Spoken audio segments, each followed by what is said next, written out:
Hello friends. This is the Ani Fanfix. How are you all? So we are back with an amazing movie on, what if Naruto's had the power of Fantastic Four? Here's a summary. In light of her defeat, Kaguya manages to successfully cast Naruto into one of the many hellish dimensions scattered across the multiverse. Eventually rescued from his purgatory by a young boy, Naruto finds himself cast adrift in a new world with no way back. How would the Marvel Universe handle yet another powerful alien? But before we begin, be sure to subscribe to our channel and like this video. Now let's begin. A brief warning, that was all that was written atop the gated entrance to this hellish hellhole. Those who looked upon the gates of gold were given the impression that what lay ahead was a paradisal world. Its charm was irresistible and filled you with a sort of urgency that coaxed you into walking through its doors. Yet what lay beyond couldn't have been any different. All that remained was an ever-expansive realm of fire and brimstone. One that slowly but surely twisted even the purest of men into soulless, unsightly creatures bound to this dead world. There was no escape, no purpose to its existence besides to keep those who were unfortunate enough to find themselves in its company trapped for all of eternity. Such was the fate for one Naruto Uzumaki. Naruto had trudged the plains of this unknown world for what had felt like eons. Nothing existed here besides demons and apparitions that seemingly took great pleasure in his futile efforts to escape. He had tried everything that had come to his mind, even destroyed this world a few times, but was seemingly always returned back to those infernal gates over and over again like he was trapped in some sort of sick, twisted game. The events that had unfolded to bring him here were still a little bit hazy. It had all happened so fast. All he remembered was her mocking smile and then a powerful pull as he was thrust into an ever-encompassing darkness. Naruto stumbled upon a hilltop. His gaze fell upon a large rock inscribed with the leaf insignia and he let out a terribly sad sigh. I'm back here again, huh? I wonder if you would have found your way out of here, Sasuke. Kaguya had played them all, or at least was prepared to lose from the very beginning. Her final actions before she had been returned back to her prison was one marred with blood. All-killing ash bones. The pinnacle of Kaguya's deadly will. The bones were capable of killing anybody with just a mere scratch. In the darkness of her void, it was impossible to detect the dozens of bone spears that she had thrown. Naruto had only survived due to simple luck. They had all missed him by a mere inch. Red spiraling eyes stared softly at the grave of his rival and friend. He could still remember the bloody sight of Sasuke dying in front of him. Those fleeting words, and his promise to return home and change things for the better. Who would have thought that this would become the one time that he could not keep his promise? Wah wah. Naruto was snapped out of his stupor by the distinct sound of a child crying. He immediately found himself rushing towards the sound, hoping that it was as he had heard. To his surprise, in the middle of a clearing lay a blond boy no older than 6 years old. Naruto landed gracefully behind the boy. His Rinne Sharingan narrowed slightly, wondering if this place was playing tricks on him again. Hello, Naruto said. The young child spun around, hands stretched outwards in a fashion that looked comical but nonetheless proved to show that he was far from helpless. Naruto's truth-seeking balls instantly wrapped around his body as powerful rays of energy shot out from the heavens and zoomed towards him with impossible accuracy. They blew his shield apart. He was forced to substitute himself with a rock to get out of the blast zone that literally atmosied everything in its way. What is Kami's name was this boy? He had never seen a child wield that much power. Naruto raised his hand in surrender before he could be assaulted once more. Hey, I'm not here to hurt you. He heard the boy sniffle slightly and Naruto made his way cautiously to him. Are you okay? Home. I want to go home. He said softly. Can you take me home, mister? Naruto. I'm Naruto. He gave the boy his outstretched hand, which he took gratefully. What's your name? Franklin. Franklin Richards. He whimpered out. How did you get here, Franklin? Naruto asked. I was just trying to show my dad I could control my powers. Naruto sighed. So he ended up here by accident and now he couldn't escape as well. Griat. How would he break at the boy that there was no escaping here? Come on. Naruto relented. It's too dangerous out here. Franklin snorted, completely affronted by the comment that there was anything more powerful than he was. I'm the strongest. Franklin huffed. No one can. Naruto immediately grabbed Franklin as the earth below them shattered. Fire rose from the ground like a geyser and a deep guttural roar echoed from the depths below. Naruto and Franklin landed some clicks away from the large crater. Steam and smoke obscured their vision. but they could still feel its presence. Clap clap. Imagine my surprise when I sensed a reality warper in my dimension. A pale green-haired man dressed like some sort of jester with a cape. The man's face was permanently twisted in a sort of sickening smile. And a young child, nonetheless. I couldn't possibly resist not revealing myself. He laughed maniacally. Green fire danced around his body as he raised one of his bony hands. The world shifted. The entity immediately appeared in front of them. Naruto's tried to kick him, but his body just phased through. He fired a powerful psionic blast that sent Naruto spiraling away. Franklin murmured, "Nightmares, you're not real." "Oh, but I am very much real." The apparition cackled. "And you are going to be mine." Franklin felt his body freeze as the man's eyes glowed with power. He could feel the entity enter his mind. He tried his best to fight against the powerful telepathic attack, but to no avail. Franklin's body had been consumed by the ethereal flame of the apparition-like entity. The entity in Franklin's body stretched his new body, testing it out. Not quite as steady as I had hoped, but it will do quite nicely. He turned towards Naruto. A mocking smile played on his lips. "And you failed once more, Uzumaki. I'm not surprised really. After all this time, you had yet to truly understand what this place is." Naruto growled, "I don't care." His chakra exploded outwards as he took on his Sage of Six Paths mode. "Get out of the kid or I will kill you."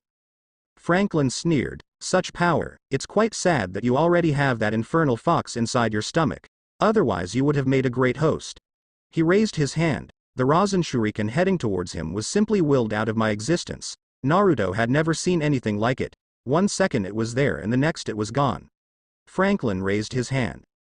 Time froze. Franklin approached Naruto's prone form. "It's unfortunate that you must die." He conjured one of his blades and stabbed straight into Naruto's heart before he allowed time to resume once more. Blood pooled out of Naruto's mouth as he gasped in surprise. Runes spread out from the blade and across his body. He felt his body begin to shut down. His healing factor was useless against the possessed Franklin's warping powers. He grinned bloodily as his Rinne Sharingan spun one last time before his body crumbled to the ground, dead. Franklin drew his blade from Naruto's chest. He gave the Uzumaki one castaway look. Nothing could defeat him in this body. The other lords would not stand a chance against him. Soon, Nightmare would rule the underworld and then, he would go on to rule the entire universe. "Where are you going?" Franklin heard the softest of whispers behind him. He spun around to see him staring at the hateful gaze of Uzumaki Naruto. He couldn't possibly react in time as Naruto's palm slammed straight into his stomach. Chakra pulsed into his body and Naruto activated the Yang seal. The possessed Franklin screamed in pain. How? Naruto grinned foxily. "Guess you made an error allowing me to fight all your creatures all these years. I've become accustomed to dealing with ghosts like you." Nightmare screamed in anguish as Naruto's Yang seal forcefully excavated him from Franklin's body. Naruto's Rinne Sharingan spun wildly. The apparition turned towards Franklin's unconscious body and began to fly towards it, intent on possessing him once more. Fuinjutsu. Uchukuzari Tesu. Naruto slammed his hands together as he completed the technique. Nightmare felt a powerful tug as dozens of ethereal blue chains shot out from beneath Naruto's feet. He tried to cut them down but they kept multiplying, attaching themselves to his body. Nightmare felt himself being dragged by adamantine-like chains. Naruto grabbed the large scroll strapped to his back and unwound it, revealing a dense and complicated seal array. "You will pay for this, Uzumaki. I will return." The entity screamed as he was swallowed into the seal in the scroll.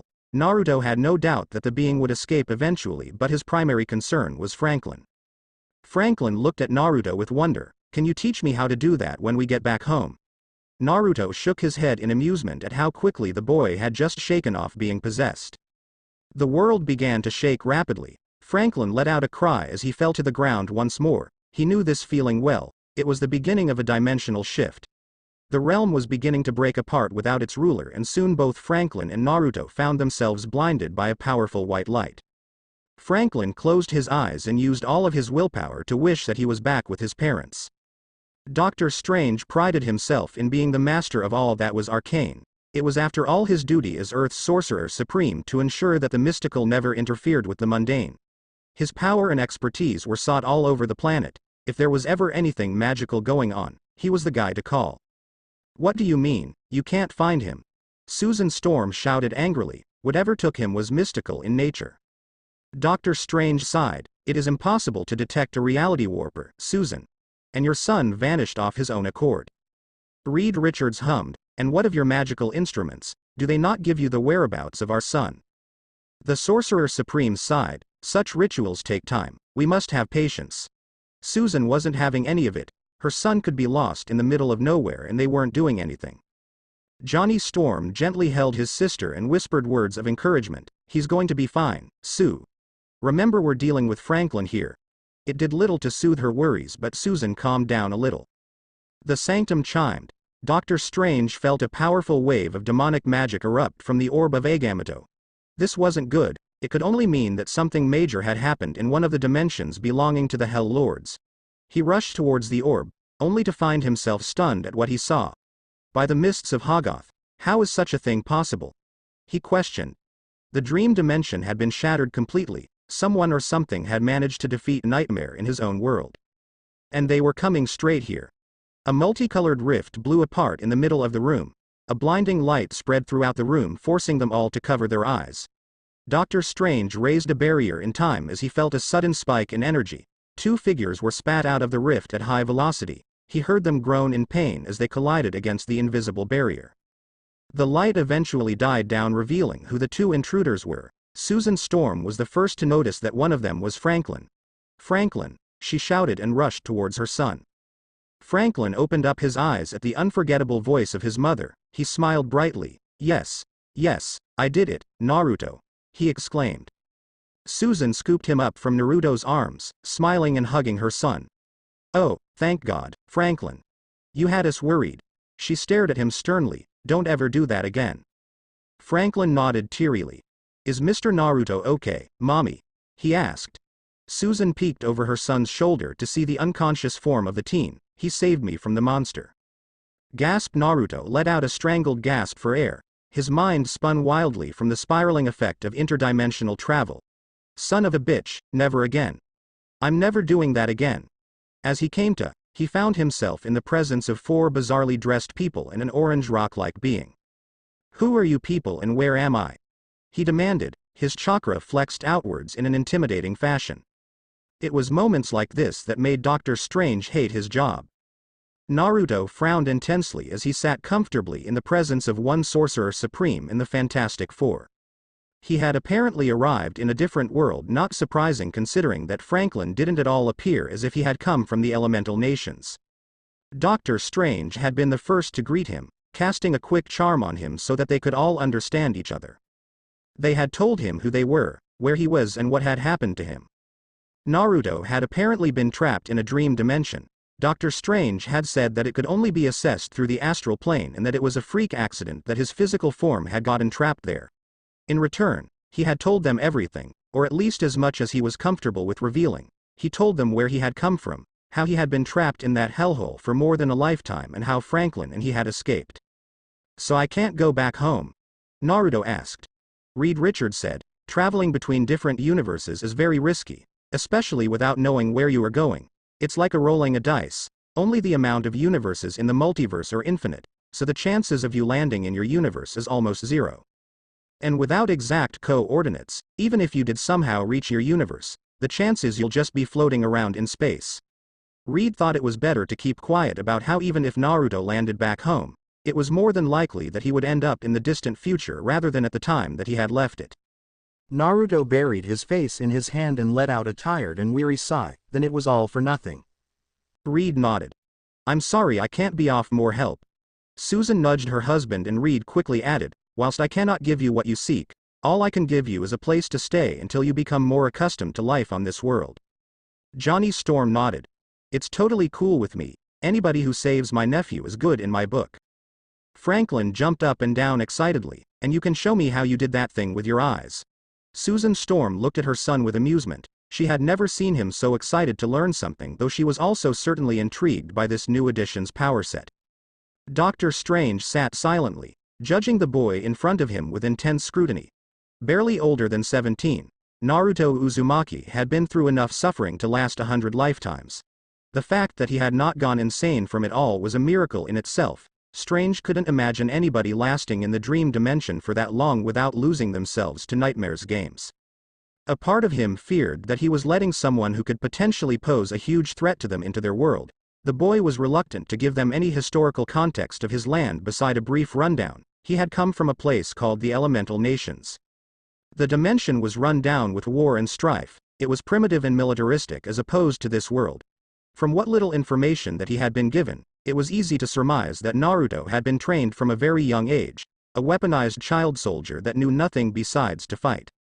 Naruto's eyes flickered towards the silent sorcerer. He knew that look well. He had seen all the time on the old man Tsuchikage's face.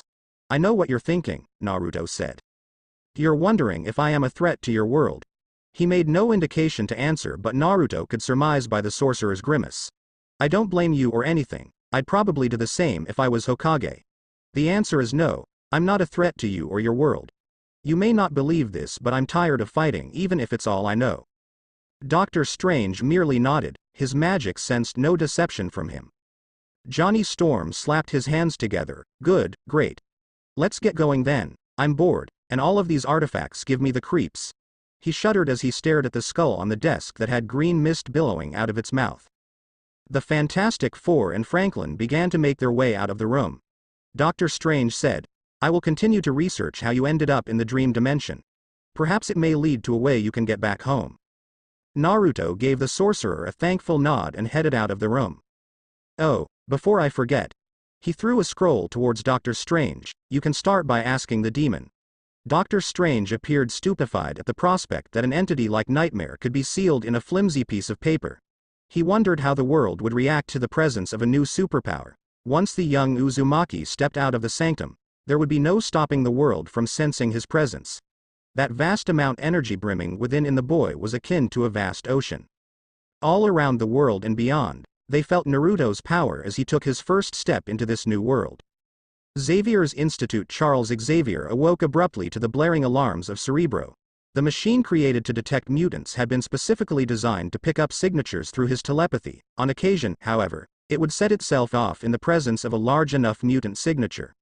The professor frowned slightly at the sound of the alarm. The last time something like this had happened was Jean. "Professor." There was a brief rap at his door before he was greeted by the presence of one of his most trusted companions. Aurora Munro aka Strom stood by the door, a tight grimace playing open her lips. "How bad?" he inquired. "You're going to want to see for yourself." Storm replied whilst walking over to his side. She helped the professor up and into his wheelchair. "Logan and Hank are already there, and I've instructed the students to stay in their rooms." "Thank you, Aurora." She grabbed the handles of the wheelchair and they began to make their way down to the room containing Cerebro. The machine was located in the basement, far into the left wing where nobody actually ventured and was seemingly always somehow safe from the constant barrage of attacks that befall the manor. Aurora came to a stop in front of the door, allowing for the biometric scanner to finish scanning them. "Accepted. Oh, Professor X, 01 Storm." A metallic voice echoed throughout the hallway. They heard a soft creak and the door slide open. Aurora escorted him into the hollow chamber. Cerebro was currently situated in the middle being tinkered with by the resident genius, Beast. The professor spoke. "Report." Logan growled, Beast saying that it was a false reading. Aurora grimaced. She had never heard of such a thing happening. "Is such a thing possible, Professor?" "I'm afraid not, my dear." Xavier replied. "Mutant signatures are distinct compared to other superhumans. Cerebro was designed specifically to detect them." He stared at the large blurry furry form of Beast dangling from the ceiling. Noticing their presence, Beast flipped himself over and landed in front of them. Cerebro detected a signature, however it's unlike any I've ever seen. Beast fiddled with his glasses as he passed a tablet over to the professor. Charles hummed to himself whilst he read the contents. This was indeed very interesting. "Well, let's see if we can locate the source." He rolled towards the machine and placed Cerebro upon his head. He closed his eyes, allowing the voices of billions of people to flow through him.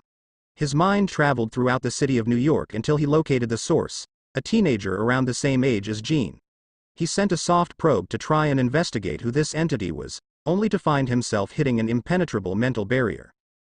Xavier winced in pain from the impact. He could feel an immense amount of energy humming in the astral plane. Purple eyes spun hatefully. "Get out of my head." Charles' astral self was consumed by a wave of energy, his actual body began to jolt and seize from it all. Aurora removed the helmet in a hurry. Are you all right? The professor nodded slowly, trying to regain his mental bearings. What kind of assault was that? He wasn't sure, but it certainly wasn't telepathic. Logan asked. What happened? Charles frowned. It's definitely a mutant, but I fear I may have just left a bad impression on the young man. Is he in any danger? Aurora said. He's in safe hands, for now. We shall speak to him come another time. I must go converse with an old friend. Logan and Aurora were both interested who this new mutant was to leave such an impression on the normally stoic professor. Naruto had never seen buildings this tall in his life, nor this many people in one place. It was almost surreal that such a place could exist. Konoha had boasted a population of around 100,000. This little portion of the city held more people than the entire Land of Fire. This is us, Reed spoke as they came to a halt in front of a rather tall building. Naruto asked in slight amazement, you own all of this? Johnny smirked. Just the top 5 floors. Naruto jumped back slightly as Johnny's whole body caught on fire. See you guys there. Naruto watched as he streaked across the sky like a comet, a part of him wondering how fire could give someone the ability to fly. The thing grunted, always the show-off. The group headed upstairs by some sort of metal contraption that Naruto had never seen before. It was intriguing how humans in this world had developed technology to make up for their lack of power, reminding him of the time he went to the land of snow and fought against those snow shinobi with their elaborate chakra suits. The elevator pinged and opened slowly. Naruto was greeted to a rather lavish foyer with all sorts of expensive-looking ornaments and technological gadgets whose function he couldn't fathom. Reed said, Susan, why don't you show Naruto his room? I have some research that I have to do. Susan rolled her eyes but made no effort to argue with her husband. Come on Naruto, I'll show you to your room. They all left the elevator except Reed, who headed up to his laboratory to no doubt explore his ideas. Susan leads him through a series of corridors towards the apartment complex portion of the building. This is your room, Naruto. She gave him a bright smile. You can stay as long as you want whilst you try to get yourself adjusted to life here. Thank you. He replied softly. Entering his room, he was surprised to see that it was indeed rather spacious, and it even had a bathroom attached to it. But before he could explore, there was something that he needed to do. He sat in the middle of the room in a lotus form as he entered his mindscape. He came across the gated door that held Kurama. The fox had been in an induced slumber ever since he had entered the dream dimension. Nightmare definitely lived up to his name. He had managed to keep Kurama stuck in a dream loop. Ever hear a Biju whimper? Naruto shuddered just thinking about what could make Kurama so afraid. He allowed his chakra to filter into the seal and with one sudden burst dispelled the weak green mist surrounding Kurama. Red eyes flew open and the Kyuubi let out a gargantuan roar. I'm going to kill you. He started swiping all over the place, perhaps still believing that he was still in the dream sequence. Kurama, Naruto said. The Kyuubi turned around to face his host, his eyes still weary from the eternally long nap. What happened? He asked. All I remember was Kagaya sending us and that Uchiha bastard through a portal. And then, he growled, where is that green-haired motherfucker? I want to skin him alive. I sealed him. The Kyuubi peered at Naruto, almost stepping back in shock as he saw his host wield the same eyes as his father. You've missed a lot. He answered, knowing that Kurama didn't have to ask for an explanation. He could simply access his memories to view what happened to his slumber. I'm sorry, Kurama said honestly. His host had suffered just as much as he had under the machinations of whatever that being was. So, we're stuck here. What are you going to do? Naruto gave a sad smile. I have no idea. All I really wanted to be was Hokage. That had always been his main goal. It was cruel that fate ripped it away from him when he was so close. You could always go back to becoming a shinobi. Humans will never really run out of people to hire to do their dirty work, Kurama added. I guess we'll see, Naruto replied. There was too much he didn't know about this place. In the short while that he arrived here, he met a kid who could make Kaguya's ability to warp reality appear infantile, a so-called sorcerer that could wield magic in a group of 4 superpowered individuals. This world wasn't just much larger than his own, it was more complex and at first sight seemed much more dangerous. Kurama huffed, how dull. I wish you could have kept that demon for yourself. I wanted to see how much it enjoys getting tortured. Naruto deadpanned, it's literally a ghost, how can you torture a ghost? Kurama let out a grunt of acknowledgement. He slipped back into Naruto's mindscape, needing some rest to get himself back to 100%. Whilst you decide what you want to do in this new world, I'll be asleep. Don't wake me up unless you're about to die. Naruto let out a slight yawn as he let sleep take him as well. Naruto, wake up. Blue eyes fluttered open and, in an instant, gripped the hand that was trying to shake him awake before engaging in a maneuver that put the assailant in a chokehold. It all happened so quickly that Susan was unable to do anything about. She tapped his arms in alarms as she choked into his hold. Naruto. The thing shouted. Naruto looked down to see Susan struggling under his grip. He immediately let her go, looking almost scared that he almost killed her. I'm so sorry. I'm so sorry. He repeated as he let Susan go. Susan gasped slightly for air but appeared otherwise fine. She stood up carefully, giving an apologetic glance at Naruto. It's all right, she said softly, still somewhat anxious about what had just transpired. I was just going to tell you that breakfast was ready. Why?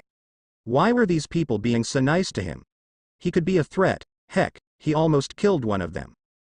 The thing grimaced tightly. He knew a solider when he saw one. The signs were there, tight form, always on alert, and PTSD. Naruto had all of them. He was sure Susan sensed it too. Susan leaned down. It's going to be okay, Naruto. You're not stuck there anymore. She placed a stack of clothes by his bedside. Freshen up, then come and eat. I'm sure you're craving some real food. She and the thing left the room, leaving him in his thoughts. Naruto eventually went downstairs, dressed in a pair of clean clothes that Susan had provided him. Johnny Storm grinned. So Sleeping Beauty is finally awake. You've been asleep for 2 days. Reed peered up from his book. He said, it's a common side effect from dimensional travel.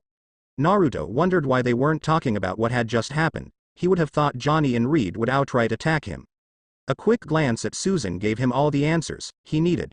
The language spell that Strange cast on you is going to wear out soon, Reed informed Naruto.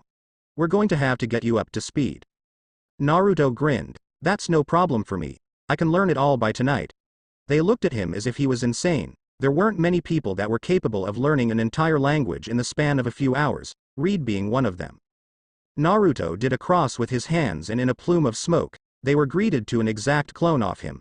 I can make thousands of clones, and after they die, I get all of their memories and experiences. Fascinating. Reed murmured, so you have some sort of empathetic and telepathic link to your clones. Do you feel pain when they die? Naruto shook his head. Reed's eyes gained an odd gleam that made Naruto gulp. Give me 24 clones and I'll get you up to the same level as people your age. Johnny laughed. You're so screwed, dude. Reed's gonna put your clones through the ringer. Ben nodded. You're definitely going to regret telling Stretch that Whiskers. Naruto shrugged. They had to be exaggerating. Besides, being taught by what Strange called this world's greatest mind was a privilege that he simply couldn't pass up.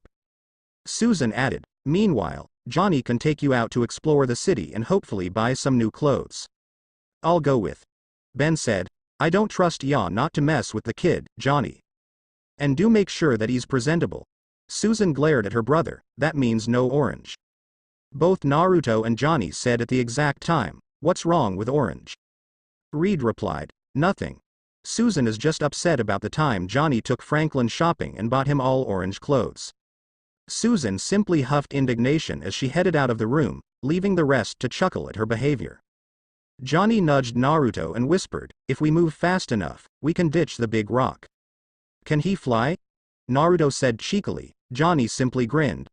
By the time it was time for them to leave, Ben was greeted to speeding jets of fire streak through the air. He sighed, I should have known. Then again, at least, he got to relax without Johnny trying to hog the TV.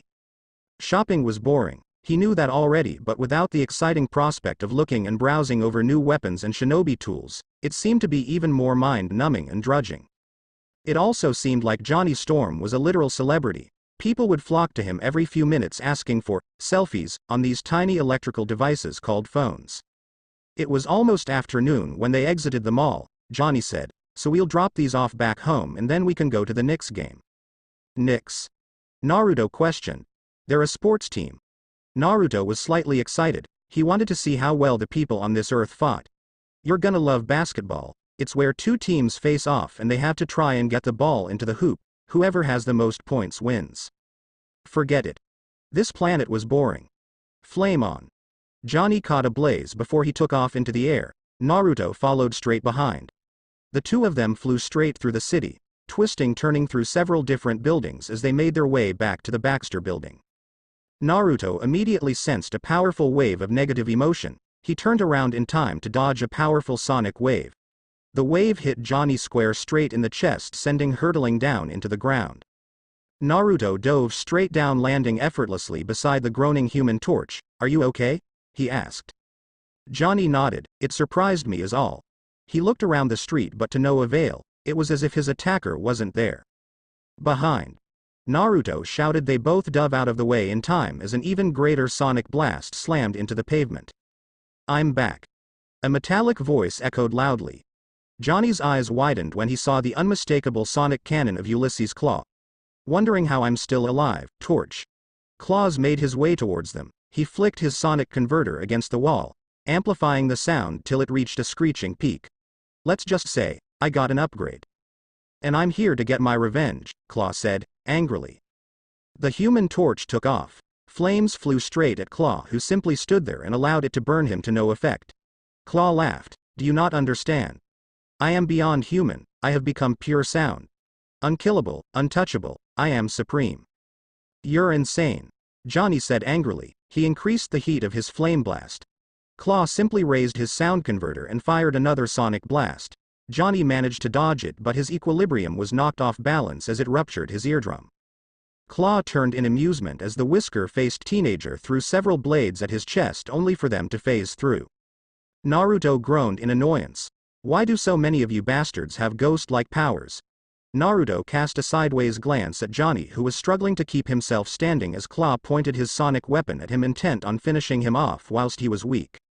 Naruto appeared in front of Claw. His kick blew apart his aim, sending his arm upwards just before he fired his sonic beam. Naruto appeared impressed as the beam cut across the sky like a comet. He was sure that even he would struggle if he had hit by it. The Human Torch finally regained his balance. His flames burned brighter and hotter as he grew angrier. Naruto said, "Stop, Johnny. We can't win this by fighting him head-on." Johnny was curious to see what the young upstart had to say. "You have a plan?" he asked. "No," Naruto admitted. "Well, kind of. How long can you keep him distracted?" "As long as necessary." The flaming torch set out into the air, whistling loudly and drawing Claw's attention as he flew around in circles. Claw angrily began to fire a dozen of his sonic waves that put several bus-sized holes into the neighboring buildings. Johnny shouted, "Naruto, get a move on. He's going to bring down the whole street." Naruto's Rinne Sharingan had picked up on interesting detail that Claw had to maintain physical form whilst he was firing his sonic blasts. Naruto rushed forwards. His fingers danced as he sped through several seals. "Here goes nothing. Hyoten. Hyoten Hyakaso." He slammed his hands into the ground and Claw was consumed by a huge piece of ice. The ice appeared incredibly dense and as tall as a miniature skyscraper. Johnny whistled. "Talk about overkill, you damn well froze the whole street." His flame body kept him warm from the absolute nipping temperature. Naruto, however, was watching the ice with increased concentration. It's not over yet. The purpose of the ice was to slow him down. He knew that Claw would escape, but he needed him slower if he was going to defeat him.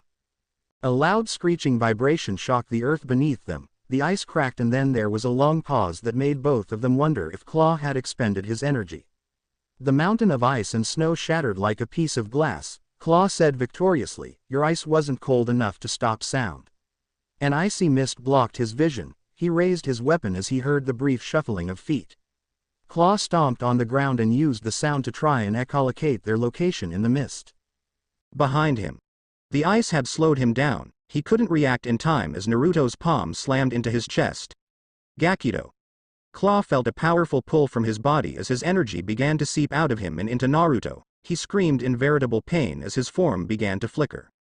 I will not be defeat. Naruto watched in fascination as Claw simply dispersed, unable to hold his physical form any longer. The Human Torch asked anxiously, "Did you kill him?" Naruto shrugged. "He's made out of energy. I'm not sure he can be killed. He'll probably reform somewhere." The Biju were literally the same thing. They couldn't die because they were made up of chakra. He guessed Ulysses' claw was the same thing, just with sound. As the mist cleared, Naruto quickly became privy to the number of people that had come to film the fight. Johnny gave the cameras his signature boyish smile. Smile. You're a celebrity now, Naruto. I'd rather not, Naruto muttered. Well, it's too late. Everyone's gonna be talking about the new phenom in town. Great, just great. He could already hear them whispering about him. Perhaps he should have bought a mask. Naruto didn't give them the time to take more shots as he blasted into the air, heading towards the Baxter building. Johnny gave the media a final salute and kiss before he flew off as well, quickly joining Naruto. He grinned, "Want a race? Think you can keep up with me?" Johnny was almost thrown to the ground by a sonic boom as Naruto sped across the sky. Cocky little brat. The human torch was like a trailing ember to Naruto's golden light. He landed on the roof annoyed when he saw Naruto simply just leaning against the wall. You sure took your time. Johnny raised his hand in surrender. Okay. You got me. They headed inside only to be greeted by a fuming Susan Storm. I tell you to do one thing and what do? You decide to get a fight with Claw and practically destroy a street, she said to her brother. Johnny replied, calm down sis, it's not like we went out looking for a fight. Claw just came out of nowhere. Naruto nodded, confirming her story. Susan sighed, realizing that there really wasn't anything she could do. Reed is downstairs, Naruto. You have a guest waiting for you. Naruto entered the living room, his eyes narrowed as he felt the familiar presence from a few days ago. Mr. Uzumaki. A bald man in a wheelchair greeted him. He was flanked by a burly feral-looking man and an attractive dark-skinned woman who looked a lot like Mabui with her white hair. Naruto growled, you're that guy who tried to enter my mind. I apologize for that. The bald man said, I meant no disrespect, but I had to be sure that you were indeed a mutant. Mutant? Naruto questioned. Tell me, have you noticed anything odd happening to you lately? Xavier nodded towards Logan and the feral man grunted in annoyance as 3 metal claws erupted from his hand. I'm sure you have already figured my power set. Logan here has the ability to regenerate quickly and use adamantium quickly. He pointed towards the white-haired woman. This is Aurora, she can control the weather. Naruto was mildly impressed. He had never met anybody who could do that. Kagaya had something similar, but all she was doing was warping her dimension. Naruto released a tiny amount of his chakra. Xavier and his guests immediately grew weary as they felt themselves getting weighed down by the energy's sheer density. That is my chakra. Everyone on my planet has it. It was technically true, even civilians possessed chakra even if it was so minute they couldn't really do anything with it. Xavier was taken aback slightly that Naruto wasn't from this earth. Though to his credit, he recovered rather quickly. Cerebro has never been wrong. There have been cases of mutants from parallel Earths coming to ours. Reed clarified for his friend. I scanned one of your clones just to be sure. It appears that you do indeed possess a variant of the mutant gene. In your universe, were they any sort of powers that were hereditary, family-related? Xavier asked. Naruto nodded. There are called bloodline limits back home. Certain clans had abilities that only they could use. It's not known how it happened. The Uchiha, Senju and Uzumaki all got their power from being direct descendants of the Raikudo Sennin. He guessed the Hyuga as well since Kagaya had a Byakugan, but the other clans, he had no idea how the other clans developed bloodline limits. Though he wouldn't be surprised if all bloodlines did come from Kagaya, it explained why he could use elemental Kekai Genkai like Haku's Hyeten. Reed pondered on it for a while. They're all linked to chakra. I don't think the X gene would manifest in such a way. There would be no selection pressure to create such a mutation in the first place. Charles agreed. It is a rather unique situation, I must say. He turned to Naruto, and you are sure you have never experienced anything besides using this chakra of yours? Naruto nodded impatiently. He was getting bored with this conversation. Aurora intervened, seeing Naruto's irritated expression. The professor runs a school to train mutants in using their power and prepare them for the real world. We came here to see if you were interested in joining. Reed added. A lot of the students are around your age, it may be an opportunity to have some normalcy. Naruto, however, got the feeling that Xavier wasn't preparing them to live a normal life. By the sounds of it, it sounded more like the Shinobi Academy. What are you actually training them for? Naruto asked evenly. Charles sighed. He could tell that Naruto would not be swayed unless he told him the full truth. Humankind has been at odds with mutants since the beginning of time. They fear that they are going to be wiped out if we are allowed to grow. The Xavier Institute is a sanctuary where mutants can live, learn and develop their powers in peace. This was all very similar to what happened to his clan. In fear that Uzushiogakure would become a major power in the elemental nations, it was destroyed by a coalition of Kiri and Kumo shinobi. You should go, brat. Kurama growled from his mind. It's better than simply sitting around all day. Besides, we both know you can't help not helping people in need. And by the sounds of it, these kids are in for a rude awakening when it all goes to hell. Very well, Professor. I accept your offer. Naruto agreed, if only out of intrigue and semi-boredom. Charles smiled. Welcome to the X-Men, my boy. Who would have thought that using clones to mass infodump would hurt so much? I told you that you would end up regretting it. Johnny chuckled at Naruto's current predicament. Naruto winced in pain. He could barely move his head without getting a splitting headache, and Johnny's inability to shut his gob for a few seconds was not helping. I thought the Cyclops warned you about using your clones this way. Kyuubi growled loudly, though Naruto could tell that he was finding his suffering amusing. I thought they were bluffing. Naruto groaned. How was I supposed to know that he had developed a way to transfer information through neural networks? Reed had literally force-fed all of his clones information using some sort of machine, though he now knew a lot more about this world than he did before. This world was no different than his own. War, strife, poverty, it was all the same. Nothing had changed. And nothing ever will. The Kyuubi reminded him. Father was naive to believe in peace.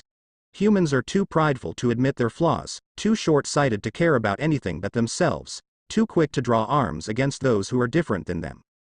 Naruto snorted. Sure, true peace may never be achieved, but things can be improved. His eyes hardened slightly. Raikudo Jiji's vision was simply that. He believed in a world where people didn't use chakra to fight wars but for the betterment of humanity. The Shinobi Alliance was a step in the right direction. He just hoped that people back home didn't regress back to the way things were. Charles asked, "Who are you speaking to?" Naruto nursed his head as he peeked over at the bald telepath. "Stop reading my thoughts," Naruto growled. Charles smiled genially. "You mistake me when you are speaking to the entity in your body. You are projecting your thoughts out loud, similar to how we are speaking. I don't need to read your mind to hear them. The professor is the strongest telepath on Earth." Storm added, "He has a hard time not hearing stray thoughts." Truthfully, Naruto didn't know much about mind reading. In general, the Yamanaka clan were gifted at mind-body techniques, but from what little he had seen from Xavier, he was hundreds of times stronger than they were. Xavier rolled towards him. "If I may." Naruto nodded briefly, wondering what the man wanted. Xavier tapped Naruto's temples gently, and Naruto felt an instant relief wash over him as the headache simply faded out of existence. "What the?" Naruto grimaced as he felt the professor's mind meld with his own. A bombardment of disjointed memories entered the telepath's mind, and the man grimaced at how broken apart and fractured his mind was. He had seen a brief glimpse into Naruto's tragic past, how he had been forced to contain a powerful beast and to endure the hatred of his village. How he had been ripped from his home and into nightmare's sickening games. Xavier knew then and there that Naruto was what he needed. He was what the students needed. If they were to survive what was coming, the X-Men needed to become much stronger. "What did you do?" Naruto thought angrily. He could still feel the man's presence inside his head, filtering through his mind. Charles replied, "I adjusted the flow of information into your brain, so it didn't overwhelm you." He peered over at the others. "Don't worry. I won't tell anybody what I saw." Naruto gave him a thankful smile. If letting Xavier, a tiny peek into his past, was what it cost to get rid of that blasted headache, so be it. Besides, he was going to have to end up revealing it at some point. It didn't really matter so much as when, but who, and Xavier appeared to be a trusting individual. Xavier and Storm watched as Naruto unwrapped a small portion of the large scroll on his back, placing all of the clothes that he bought onto the center of the seal. He made a motion with his hand and the clones disappeared in a puff of smoke. "I'm ready to go," Naruto said, peeking up at the two mutants who appeared agape by his display. "What?" Aurora asked. How? It's just paper." Naruto explained. "The paper is just a medium. The items are sent to alternative space until I call upon them." Aurora still didn't understand how such a thing was possible with just a bit of ink and paper, but Xavier, who was at least somewhat familiar with Naruto's world, simply nodded in understanding. She asked, "And this energy of yours allows you to accomplish such things?" Naruto nodded. Chakra is in its simplest form a combination of physical and spiritual energy. The energy can be used to perform different types of things like manipulating the elements, enhance your body, cast illusions, and of course create seals. Aurora muttered to herself, what an unfair ability. Naruto chuckled somewhat, you've clearly never met Franklin. He gestured for the boy who was busy playing PlayStation. Franklin appeared in front of them in an instant. Franklin, do you mind showing Aurora here what your power is? The boy smirked. He snapped his finger and in front of him materialized a large key-like blade. Naruto raised an eyebrow at the questionable weapon but watched as Franklin swung the keyblade down, allowing for a blade of light to arc towards Storm. Franklin said excitedly, I got this from the game I was playing, pretty cool right? Naruto nodded. It was definitely an interesting weapon to say the least. Franklin eventually dispersed the blade and headed back to the sofa to continue playing his game. Xavier said, he's gotten better. You know him, Professor? Storm asked. Charles nodded. Cerebro detected Franklin when he was a baby. Reed and I had to work together to stop him from tearing reality apart. He shuddered just thinking about the many times he had been transfigured by baby Franklin. It was a very unpleasant experience, to say the least. Franklin possesses the very rare talent to warp reality. He is by far the strongest mutant on the planet. He peered towards Naruto, though I would say your energy readings would indicate that you are a close third. Close? Naruto wondered. Yes, I have a student in my school whose energy readings were very similar to your own. I fear it's as a result of the entity within her. Storm frowned. It was the first time that she was hearing of this issue. Naruto hummed in interest. How did you seal the entity? It can't be sealed. I simply created several mental blocks in her mind to stop her from accessing it.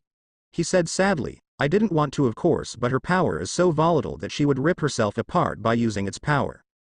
I'll see if I can create a seal to either remove it from her or allow for an easier way to access its power without killing herself, Naruto said. Though he was excited to meet the woman who the professor had claimed was stronger than him. Charles. Naruto and the professor turned to see a fuming Aurora. The wind causally rippled around her. How could you keep this a secret? The telepath said, it wasn't something that you needed to worry about. Naruto understood that Charles had only told him because he believed that he could help him in his predicament. If you're all done with the chit-chat. Logan growled as he got up from the table, let's go. Ben said snidely, you're just angry that you lost at poker. Logan popped his claws out and pointed them at the thing's neck. Always the violent one, aren't ya? He stood up and the table flipped over, ready to brawl with Wolverine. Fizz and invisible barrier erupted between them. Can't you two go a few hours without fighting? Susan asked. TCH, you got saved this time, Grim. Right back at ya, the thing said cockily. Wolverine stalked out of the room whilst the thing busily celebrated winning $1,000 from his old-time buddy, rival. Naruto wondered, is he always so grouchy? Aurora said, yes, it's kind of his entire personality. Naruto chuckled at her little jab to her teammate. Seemed like both of them was headstrong enough that they would be at their necks. Xavier said, we should be on our way. He shook Reed's hand for his hospitality. You know Franklin is welcome at the academy anytime. Susan glared at the professor as he rolled out the door with Strom. She turned to Naruto, who finishing up what little he had yet to pack. Are you sure this is what you want, Naruto? Susan was worried about his mental state after what happened in the morning. She did not think it was wise to send him into another battlefield. If he joined the Xavier Academy, he would be forever branded as a mutant, and she had seen the horrors that such a label could cause. Ben came to Naruto's rescue. I'm sure Naruto can handle himself. Some familiarity won't hurt him. Thanks, big guy, Naruto said. He gave Susan a grin. Don't worry about me, I'll be fine. Just make sure to visit from time to time, she accepted. Reed said, oh, he'll be over every week for private tutoring. Naruto growled, no way am I being subjected to that torture again. He grabbed his scroll and headed quickly out of the room. Reed shouted, don't forget. Every Monday at 5, if you don't I'll tell Charles to not give you any ramen. Naruto froze at the blatant attempt at blackmail. Damned clones didn't know when to shut their mouths. Fine. He shouted back. He'd be damned if anything stopped him from having ramen.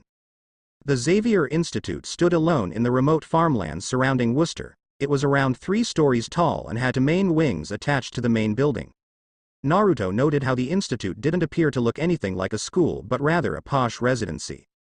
Clever strategy, old man. Nobody would suspect your home to be a school. Logan snorted. I think you're giving Chuck too much credit. He just loves his mansion too much to change it. Naruto nodded as he admired the architecture. It was so much more different than the buildings were in his world, but it had an old world feeling that resonated with him. Xavier replied, I admit I had never thought of such a strategy, but it wouldn't do much use regardless. The kids study at a school in the town. Naruto raised an eyebrow. He questioned the point of calling something a school if you never taught the students to begin with. The plane halted in the air as it hovered over the plain field of the mansion. The grass opened up into two, revealing a sort of underground hangar. Naruto exited the jet once they had landed. He found himself in an enclosed metal hangar with several different types of jets and planes. Welcome back, Professor. A blue furry beast of a man jumped from one of the planes and landed in front of them. I trust your journey was most eventful. The beast peered over towards him. Naruto felt on edge as its eyes scoured all over his body. Xavier replied, Yes, Hank. Naruto, here was the reason for Cerebro's weird behavior. Hank turned to see Naruto was busy pounding his fist against the hull of the X-jet, intrigued as to how it functioned. Let's just say he's not from around here. Any idea about his mutant power? Hank asked. Xavier smirked, You'll have to see for yourself. He had no doubt that no mutant in this house could feasibly defeat Naruto. Perhaps Jean or Rogue, but they were too inexperienced with their power. Brat. Stop damaging the jet, Logan growled as he saw Naruto had managed to put a dent in the hull of the X-jet. Naruto frowned at how weak the metal was. If just one tap could practically dent the metal, he figured he could wreck the whole thing with just a punch. He closed his eyes and channeled his chakra. Xavier's eyes widened in slight shock as the metal bent back to how it was. Naruto gave Logan an inquisitive look. How much metal are you made of? He had seen the man's metal claws, but it felt like his whole body was made up of metal. Logan's claws immediately popped out in anger. He asked, Do you think that your claws would hurt me? Care to find out, bub? Logan growled. Naruto teased, Stress isn't good for your age, old man. I think you're already beginning to wrinkle. At that moment Logan wanted nothing more than to skewer the brat. He swiped at Naruto but found his body frozen mid-thrust. Now is that any way to welcome a guest? Naruto, stop annoying Logan. Charles said. Naruto shrugged and stopped his jutsu, allowing Logan to fall to the ground. Logan, please get all of the students in danger room. Logan asked, For what? I want to test their progress, Charles said. They will face Naruto. Naruto looked at the professor in surprise. He had no idea that the man was planning on such a drastic test. Not that I don't mind a good fight, but why? Naruto asked. I was told you were an experienced fighter, perhaps even greater than Logan. The students may learn a thing or two from facing you. Charles answered. He looked over at Logan, who seemed affronted that his role was being usurped. To make things fair, Logan and Aurora will be joining them. Naruto grinned slightly. Very well. He cranked his neck, but only if I can take charge on the objectives. What do you have in mind? All I'll need are 2 bells. Naruto explained his idea, which he totally did not steal from Kakashi-sensei. Naruto walked throughout the school alongside the professor, who was acting as his tour guide. He had seen many of the facilities, including his room, which he had to admit was incredibly spacious. It was definitely more luxurious than his apartment back home. During his time exploring, Naruto realized just how empty the institute was. There were maybe a dozen or so mutants in total here. Many of them were much younger than he was. And by the looks of it, they were much more interested in trying to size him up than greeting him. Charles said, The only place that is left is the danger room. It's where we train our students. They delved deeper underground. Naruto wondered just how much of the school was built underground. It sure did seem like the majority of it was. Xavier came to a stop in front of a pair of teenagers. He smiled. Scott, Jean, I'll like you to meet Naruto. Naruto peeked at the two of them with slight interest. Considering the professor's reaction, he assumed that these two were his most prized students. Jean's eyes twinkled as she greeted him. Nice to meet you, Naruto. She instinctively sent a gentle probe into his mind, but she was immediately overwhelmed by a powerful mental barrier. Can't say the same, Naruto replied. Jean, what have I told you about entering people's minds without their permission? Sorry, Professor. She gave Naruto an apologetic look, which he accepted somewhat begrudgingly. Jean couldn't help but stare at the teen in front of him. He seemed very tranquil, almost sage-like. He had a very unique appearance, to say the least. She wondered if he had cat-like power, considering those whisker marks on his cheeks. She was excited to see what he was capable of. Scott said, "Everybody is in the danger room as you asked, Professor." He gave Jean a small look and she nodded, "But today is a Sunday, it's supposed to be our day off." Charles smiled, "I'll give you the whole week off if you manage to finish today's training sequence."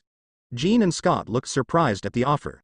The professor hardly ever offered them many days off from training. Scott, unlike Jean who was pretty leaping at the opportunity, was suspicious as to what this training sequence entailed for the professor to be so confident. He asked, "And what is the training sequence?" The professor merely smiled, preferring to keep the objective a secret. He headed up the elevator towards the control room of the danger room, leaving Naruto to awkwardly stand beside Jean and Scott. Scott snorted as he gave Naruto a hard glare before he walked into the danger room. Jean smiled genially, "Come on, I'll show you the changing rooms." From his first step into the danger room, Naruto immediately wondered why it warranted such a name. It certainly did not feel like he was in any danger. The dome-shaped room was composed entirely of metal and appeared incredibly bare.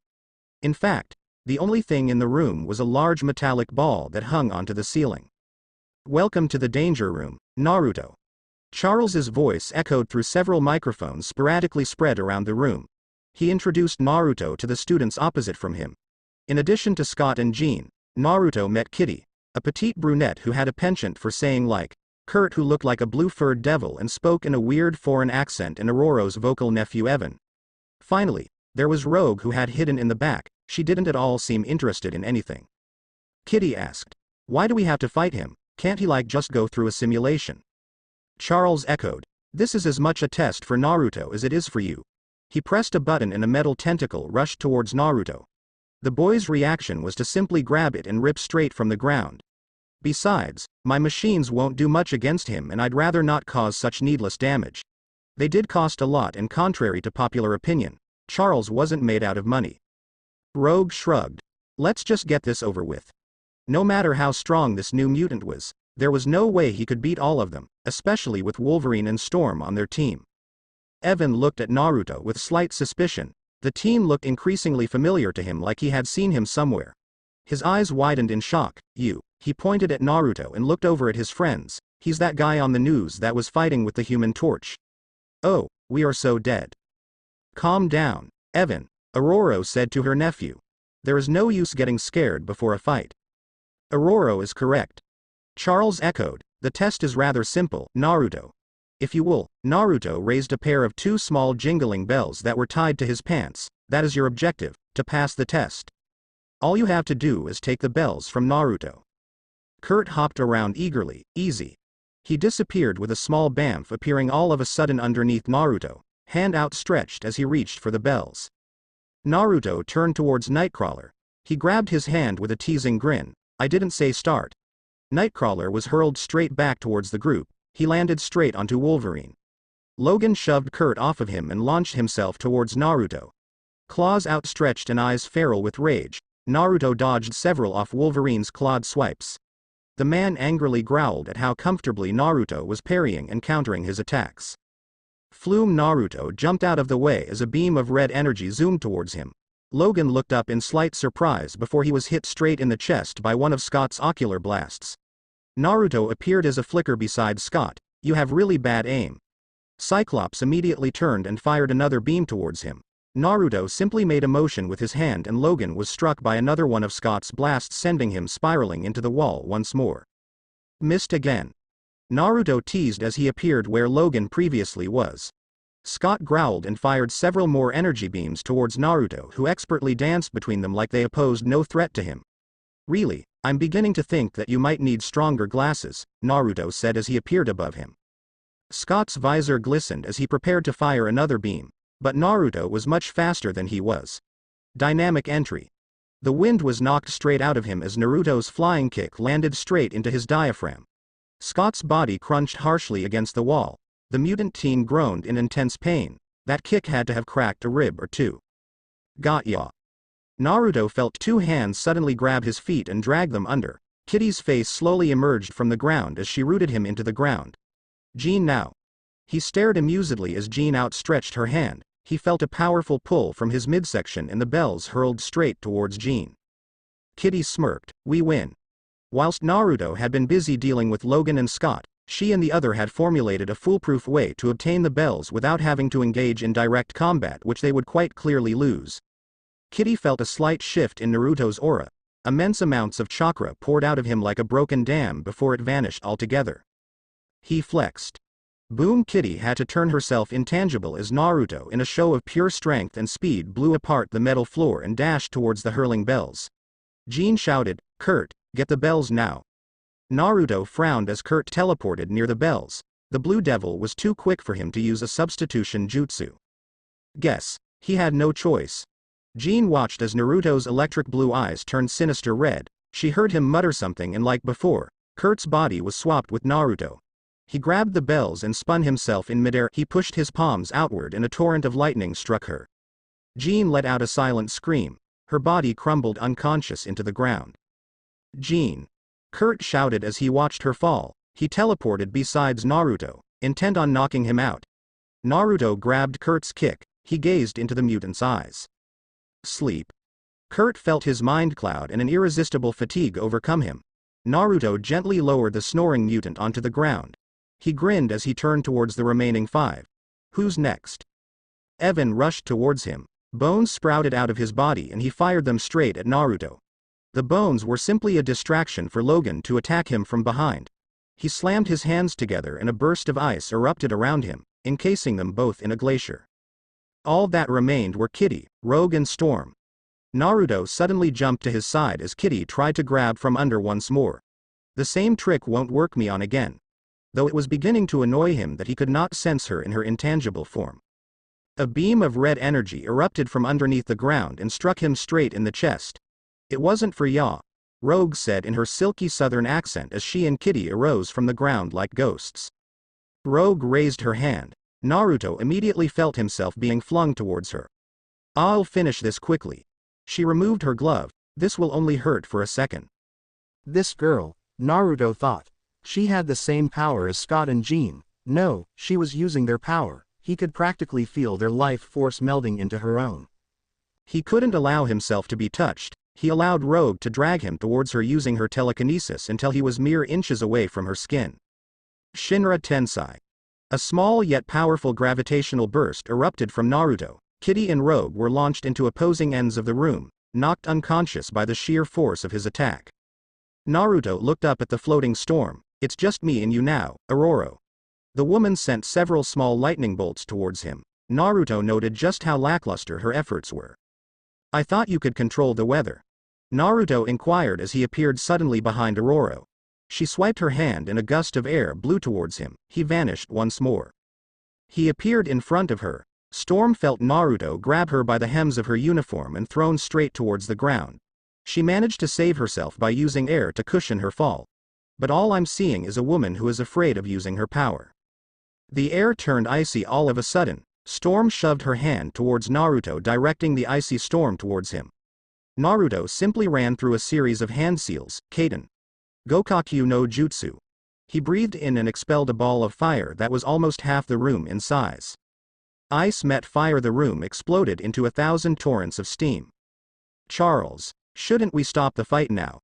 Beast asked worriedly. Both Storm and Naruto possessed powers that were too strong to contain in the danger room.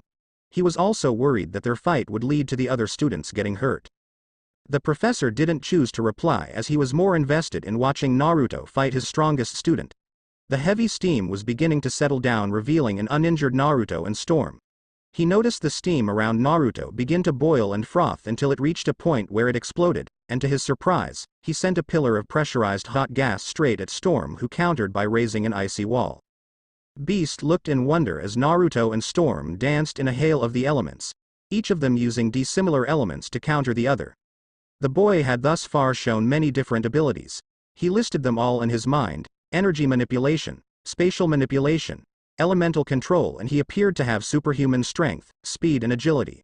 And he doubted that Naruto was even fighting with half of his power. Charles sighed. "Looks like it's over." It was a landslide victory for Naruto. The boy wasn't even trying at this point and had simply extended his duel with Storm just for his own excitement. Storm panted. She could barely stand on her feet after blocking another blast of Naruto's powerful wind and fire combination. It was easy enough to generate gusts of wind or lightning indoors, but it took much more energy to create large weather patterns without an actual environment to do it in. To top it off, the boy in front of her didn't look at all fazed by any of her attacks. The nonchalant air around him was beginning to get on her nerves. It was almost as though he didn't perceive to be a threat. Naruto cracked his knuckles and vanished in a burst of pure speed, appearing above her. She raised her forearm to stop Naruto's spinning downward kick. She watched as he casually changed the trajectory of his body so that he landed on the ground. Aurora felt her body fall as her legs were swept right from under her. "My win," Naruto said confidently. "Slink," she smirked. "I wouldn't say that." Naruto felt Wolverine's claws tapping his back. "Did you really think you could stop me with just a block of ice?" Logan growled angrily. Naruto shook his head amusedly. "I'm surprised that you managed to break free. Though a lot of the work had been done by the heat from his fire jutsu." Logan grew more suspicious as the boy didn't seem to give any inclination that he was surprised by his presence. "But you're not exactly the hardest to sense, Logan-san." Logan spun around as heard Naruto's voice echo from behind him. "Fuin." His body suddenly seized up as he fell together ground, paralyzed from the power of Naruto's Fuinjutsu. His eyes widened slightly as he saw two Naruto standing over him, both of them grinning victoriously. Aurora asked, "How is such a thing possible? A shinobi never gives away his secrets." Logan's eyes widened. He had recognized that Naruto was a very skilled fighter, but to call himself a shinobi, he couldn't sense a single bad bone in the boy's body. It was almost paradoxical how someone who appeared so jovial to the point of absurdity was an assassin. Naruto noted the disappointment and resignation in Aurora's voice and said softly, "Don't be so hard on yourself. This wasn't exactly a fair fight, to begin with." Aurora gave him a hard look, but Naruto quickly assuaged her anger, "And by that I mean you were focusing too much on controlling your power than you were at me." She sighed, "It's a byproduct of my ability. The more strength I use, the more I alter the climate around me." Naruto hummed to himself, "Then you just need to fine-tuning your control. He leant down and whispered in her ear, "Tell you what, since you can't train at full power without causing damage to the ecosystem, I'll give you access to one of my pocket dimensions to train." She questioned, "And what would you like in return?" Naruto shrugged, "Nothing really. I'm hoping that you get strong enough that you can become a good training partner. I've kind of grown bored of fighting my clones every day." Aurora twitched in annoyance at his reasoning. Naruto was definitely unhinged in more than one way. Charles's voice rang through the microphone. "Well done, Naruto. You have passed with flying colors. If you will, Hank wants to conduct some medical tests on you." Naruto gave the professor a mock salute as he headed towards the entrance to meet Beast. He sent his clone to heal all of the students, many of whom were slowly waking up. MMMHMMM. Logan could barely stifle out a murmured complaint about his current predicament. Naruto shouted, "Don't worry, it'll fade in an hour or so." "You all failed." Xavier rolled into the room with a frown.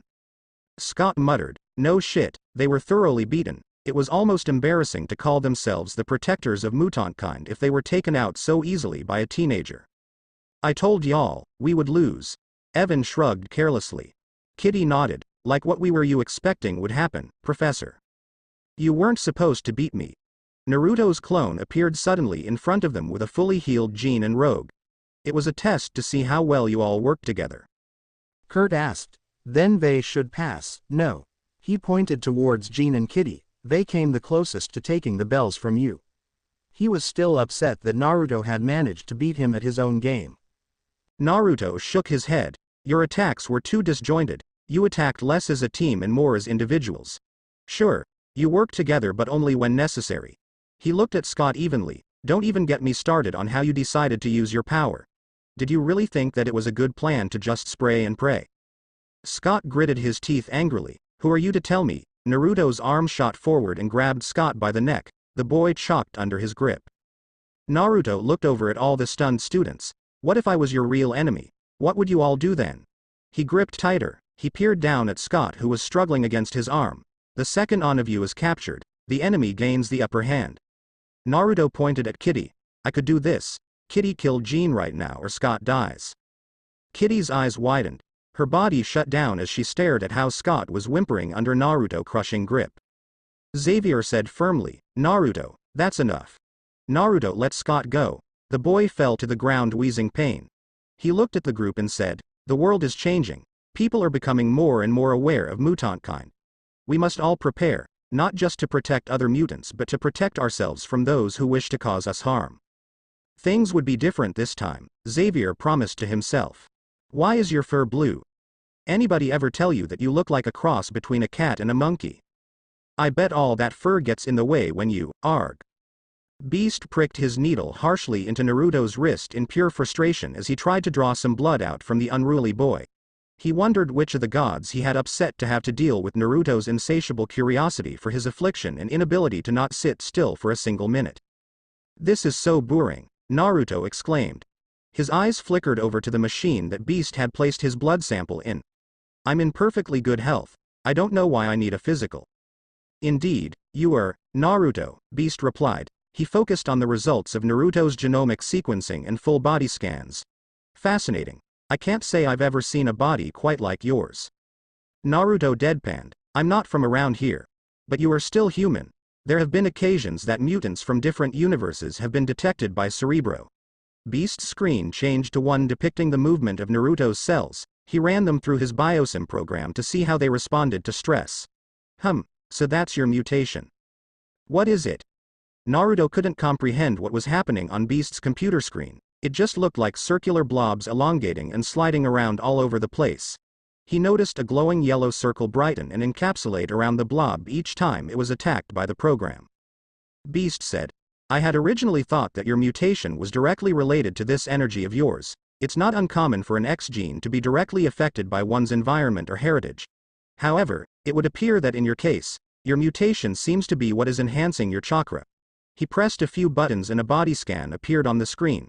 Naruto watched in slight fascination as he saw streams of energy flowing into his body. "See this?" Beast pointed to the computer screen. "I believe your ability to passively absorb ambient energy and convert it to chakra was a result of your time in the dream dimension. Similarly, I found several indications that if continual stress is applied to your cells, they will undergo a process of extreme adaptation." Huh. Naruto had no idea what this guy was talking about. Seriously, Mizuki was better at explaining things than this guy. Beast sighed. "Imagine for a moment that someone poisoned you. Your body will feel the effects of the poison for a short while before you become completely immune to it." Naruto frowned, "But I've always had that ability. Kurama certainly made it hard for anything to kill him. There were occasions where he wouldn't even heal because the blasted fox didn't want to help." "I heard that, Naruto." Kurama growled from the depths of his mind, "But the furry one is right. You have always possessed an overactive regenerative factor. I just enhanced it. Some would even go as far as to compare you Uzumaki are like cockroaches." Now that was a low blow, but he supposed that there was some element of truth in his words. Naruto, are you there?" Hank asked, wondering if he had truly bored him to sleep. Naruto snapped out of his stupor. He had been so focused on his thoughts that he had completely neglected the man in front of him. Beast chuckled. "Good. I thought I lost you for a moment." He waited a moment to make sure Naruto wasn't going to zone out before speaking. "As I was saying, whilst your mutation is not as showy as many of the other mutants here, it certainly is a powerful one." Beast smirked when he noticed that he had captured Naruto's full attention. "So to speak, your mutation is the perfect fit for your powers. It's quite astounding really. Your reactive adaptation works in tow with your chakra, making you faster and stronger each time you use your chakra to enhance your body." It certainly did explain why he was so fast and strong without calling upon his chakra. He still was somewhat unsure what the full capabilities of this so-called mutation were, but that would come to light in due time. He asked, "Is that all?" Hank nodded. "Yes, there is little else I can do with what little genetic material I have acquired from you." Naruto gave him an appreciative thumbs up as he headed out of the lab. Hank quickly said, "I'd advise you to keep your mutation under wraps for now." "Why?" Naruto questioned. "X genes that can continually adapt are incredibly rare and are very useful to certain, unsavory individuals." Beast replied, "Possessing a mutation like yours might be the key to developing multiple powers." Naruto sighed at the prospect of having to deal with another Orochimaru. He could imagine just how annoying it would be fighting someone who had all of the X-Men's powers, especially Jean and Xavier's psychokinesis. The two of them agreed to delete all information about his powers and genetic profile. Naruto headed to his room for some needed rest. His mind was still somewhat numb from all that information that he had received from his clones. Naruto winced as a series of new memories suddenly popped into his head. He pinched his nose in annoyance. For God's sake, can't they go a minute without doing something stupid? He was already going to have a hard time connecting with the students as it were, and he doubted that they would be keen on having him around after his clone threatened one of their own. It would do them good to learn that lesson before it is too late, Kurama said. Naruto agreed, but he also realized that the students did not come from a background similar to his own. The majority of mutants lived peacefully as civilians until they manifested their powers, and even then, it was certainly easy enough to just continue living as they were. Naruto let a tired yawn as he plopped himself onto his bed. There was little point pondering about all of this now, he would just have to deal with it in the morning. Morning came, and with it arrived the inescapably loud stampede of students rushing to get ready for school. Naruto rubbed his eyes tiredly as he found himself abruptly woken up by all of the commotion. Naruto threw open his bedroom door angrily. He would have words with the bastards who had interrupted his beauty sleep. If I hear one more word. He stopped himself from speaking when he came face to face with Aurora. Aurora blushed embarrassedly as she stood mere inches away from a practically naked Naruto who was just wearing boxers. She could barely stop her eyes from trailing down his musculature, surprised by just how lean and tight his body was. She shook herself from her trance and peered at him with annoyance. Where do you think you are going dressed like that? A gust of air blew Naruto back into his room. Get dressed and come down for breakfast. Naruto landed awkwardly against his bedframe as Aurora slammed the door in his face. He chuckled at Aurora's reaction and wondered why he always seemed to attract women who had somewhat violent tendencies. Regardless, if she thought he wasn't going to get her back for that, she was in for a rude awakening, but before any of that, he had to meditate once more. Naruto realized early on that mastery of the Rinnegan was sorely dependent on one's control of oneself, or rather there was a final path that both Nagato and Madara had yet to learn. The inner path, the path of enlightenment, was said to be the pinnacle of the Rinnegan's power, the ability to control creation itself. Naruto had yet to even find what this path was. He could feel each time he meditated, but it was remained out of his grasp.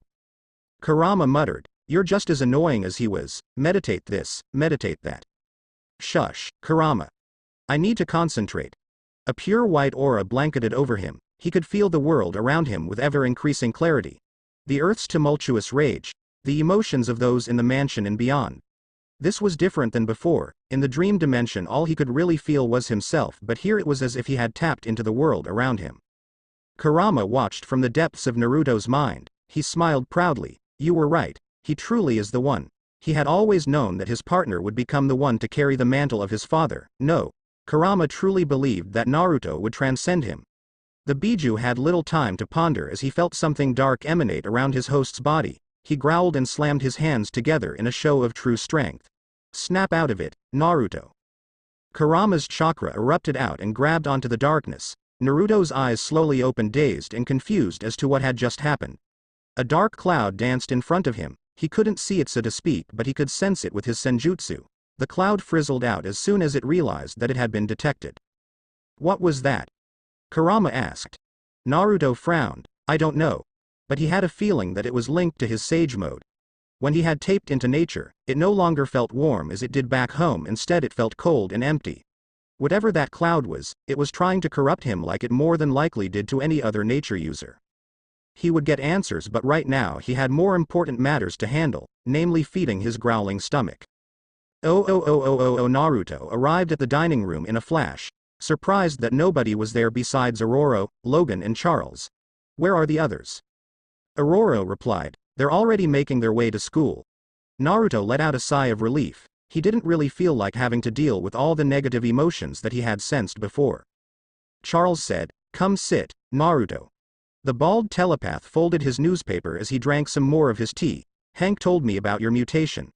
Regeneration and energy manipulation. It is an intriguing combination, to say the least. Naruto shrugged. I don't know the half of anything to do with all this mutation stuff. Logan snorted in agreement at how boring all of this scientific talk was, though it was to be expected when you lived with not one but two world-renowned geniuses, but I'm sure it's not uncommon to find people with two differing mutations. Charles hummed in contemplation. Hank also has a secondary mutation, though not as extreme as yours.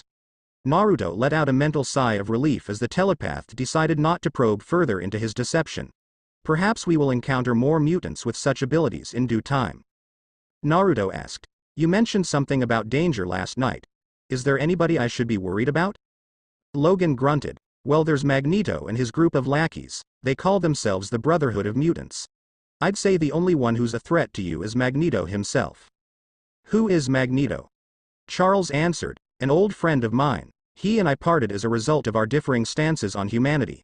He believes that the only way for peace is through fear and intimidation. He's a very powerful mutant that has the ability of magnetism. Naruto thought. Just like Danzo, huh? Let's seek him out. I want to stretch my legs out a little, Kurama replied. The fox was getting somewhat antsy with Naruto's lack of using him. Naruto snorted. I'd rather not alert everyone that I have a demon fox inside me. He was sure that some entities were more than likely seeking him out. If Xavier could find him, it was only a matter of time before some other organization came knocking on this door. He would only use Kurama as a deterrent. I'm not giving you any of my chakra. Kurama huffed in annoyance. Love you too. Naruto chuckled as he cut off the connection. He turned to the professor who gave him a knowing look. If you need someone to deal with him, I'm willing. Logan growled. Gonna kill him or ya, bub? Like you would? He questioned. Logan froze at Naruto's assertion. Your fighting style is made to either maim or kill. You got me there, kid. Logan stood up abruptly. I'm going into the city, I'll be back later.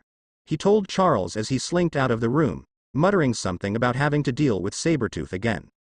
Aurora sighed. He always leaves to avoid doing any work around here. Sometimes I wonder if he's just freeloading. She took a bite out of her apple and stared at Naruto with a heavy expression. Of course that means you'll have to substitute for him. Poof. Aurora's eyes widened as she watched 100 or so clones appear out of the heavy smoke. Naruto waved his hands lazily. Go clean. You heard the boss. One of the clones shouted. They all filed out of the room in a chaotic manner, crashing and bumping things over. Naruto facepalmed in exasperation at his clone's antics. You can make that many? Aurora asked, still surprised. She had seen him create one yesterday, but to think that he could create a veritable army, it made her feel somewhat inadequate. Naruto gave her a cheeky smile. You haven't scratched the surface of what I can do, princess. Call me that again. She dared.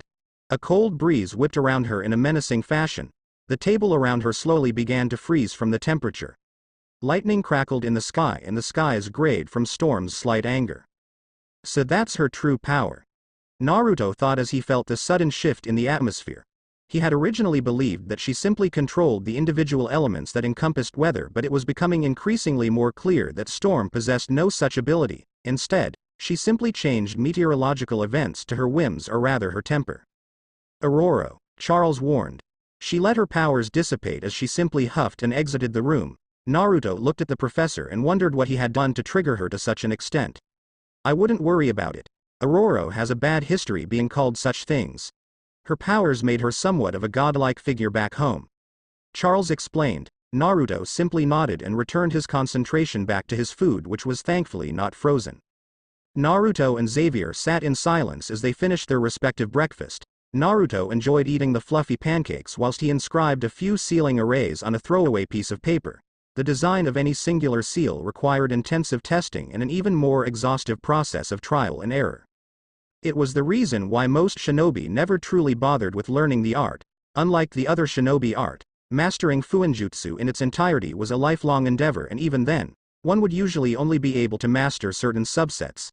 The only exception was the Uzumaki, who had over generations cultivated a gargantuan library of knowledge about fuinjutsu, which added to their prodigious talent made it all the easier for them to learn and expound on certain topics. Sadly, Naruto had to self-teach him everything. It was painful and very dangerous. He remembered at some point almost losing his limbs as a result of trying to create a warp seal that was similar to Kamui. He grinned triumphantly as he looked at the completed array. Perfect, he thought. The professor asked, "What are you working on?" "It's a seal for Rogue," Naruto explained. Charles looked at him quizzically, wondering why Rogue would need a seal. "From what I have gathered, Rogue's powers are passively active. She absorbs whatever she touches." The professor nodded, curious to see what Naruto had designed. "This is a limiter seal. It will cover her skin with an invisible barrier so that she can touch people without, well, hurting them." "And what about when she needs to use her powers?" "All she needs a code word. The seal will recognize it and will deactivate itself," Naruto said triumphantly. Beast and I were getting worried that there was no way to circumvent her powers. Your seal is a great relief. I will send her to you as soon as she returns back home.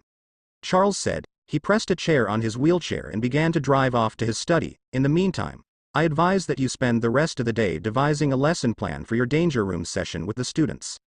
Naruto looked at the messy table and realized that both Aurora and Xavier had sneakily left him to do all the dishes. He sighed in annoyance as he broadcasted his thoughts. I expect to be paid for this, old man. Xavier chuckled in his head. I'll pay you when I see you doing work. Naruto already knew that the professor was the type to pay with rewards instead of with actual money. Little did he know that Naruto was an expert in matters of personal finance, and he would have compensation for having to do such menial labor. Naruto had spent the rest of the morning and early afternoon cleaning and preparing for his danger room lesson with Aurora's assistance. The technology in the room was incredibly useful and several orders of magnitude more complicated than anything that was in Konoha, but it was surprisingly easy to pick up. The room could literally create lifelike simulations of any scenario and environment so long as it was given the necessary constraints. I think we should split them into different teams, Naruto said as he watched the recording of their fight from last night. Aurora disagreed. If we do that, then they will never learn to work together. I'm not saying we need to split them up. Some of them require very different methods of training. He studied the list of mutants in front of him. Each mutant's powers were comprehensively detailed alongside videos of their runs in the danger room. He expanded a simulation run that the Logan had done with Kitty, Evan and Cyclops. Aurora and Naruto watched as the students all failed to complete Logan's simulation due to their bad hand-to-hand combat ability. Do you see what I mean? Aurora nodded. It wasn't easy to spot, but analyzing their habits made it all the more clearer. They are all fighting the same way. They need to learn a fighting style that is complementary to their abilities, otherwise they aren't going to improve, Naruto concluded. He watched as Aurora swiped her hand, moving the holographic list away and conjuring some sort of timetable. She proposed, perhaps instead of splitting them up, we can each take an individual class. Logan will teach hand-to-hand combat whilst you and I focus on them learning to control their powers. Naruto agreed. They didn't have many students at the moment, and splitting them at the moment might lead to even more hostility. There was a brief rap on the door. Both Aurora and Naruto turned to see Rogue entering the room. The professor said to meet you here. She said annoyedly. He guessed that she was still angry about what his clone did last night. Aurora, if you please, Naruto asked. Aurora nodded, realizing that this was a private matter between the two of them. She gave Rogue a pointed look as she left.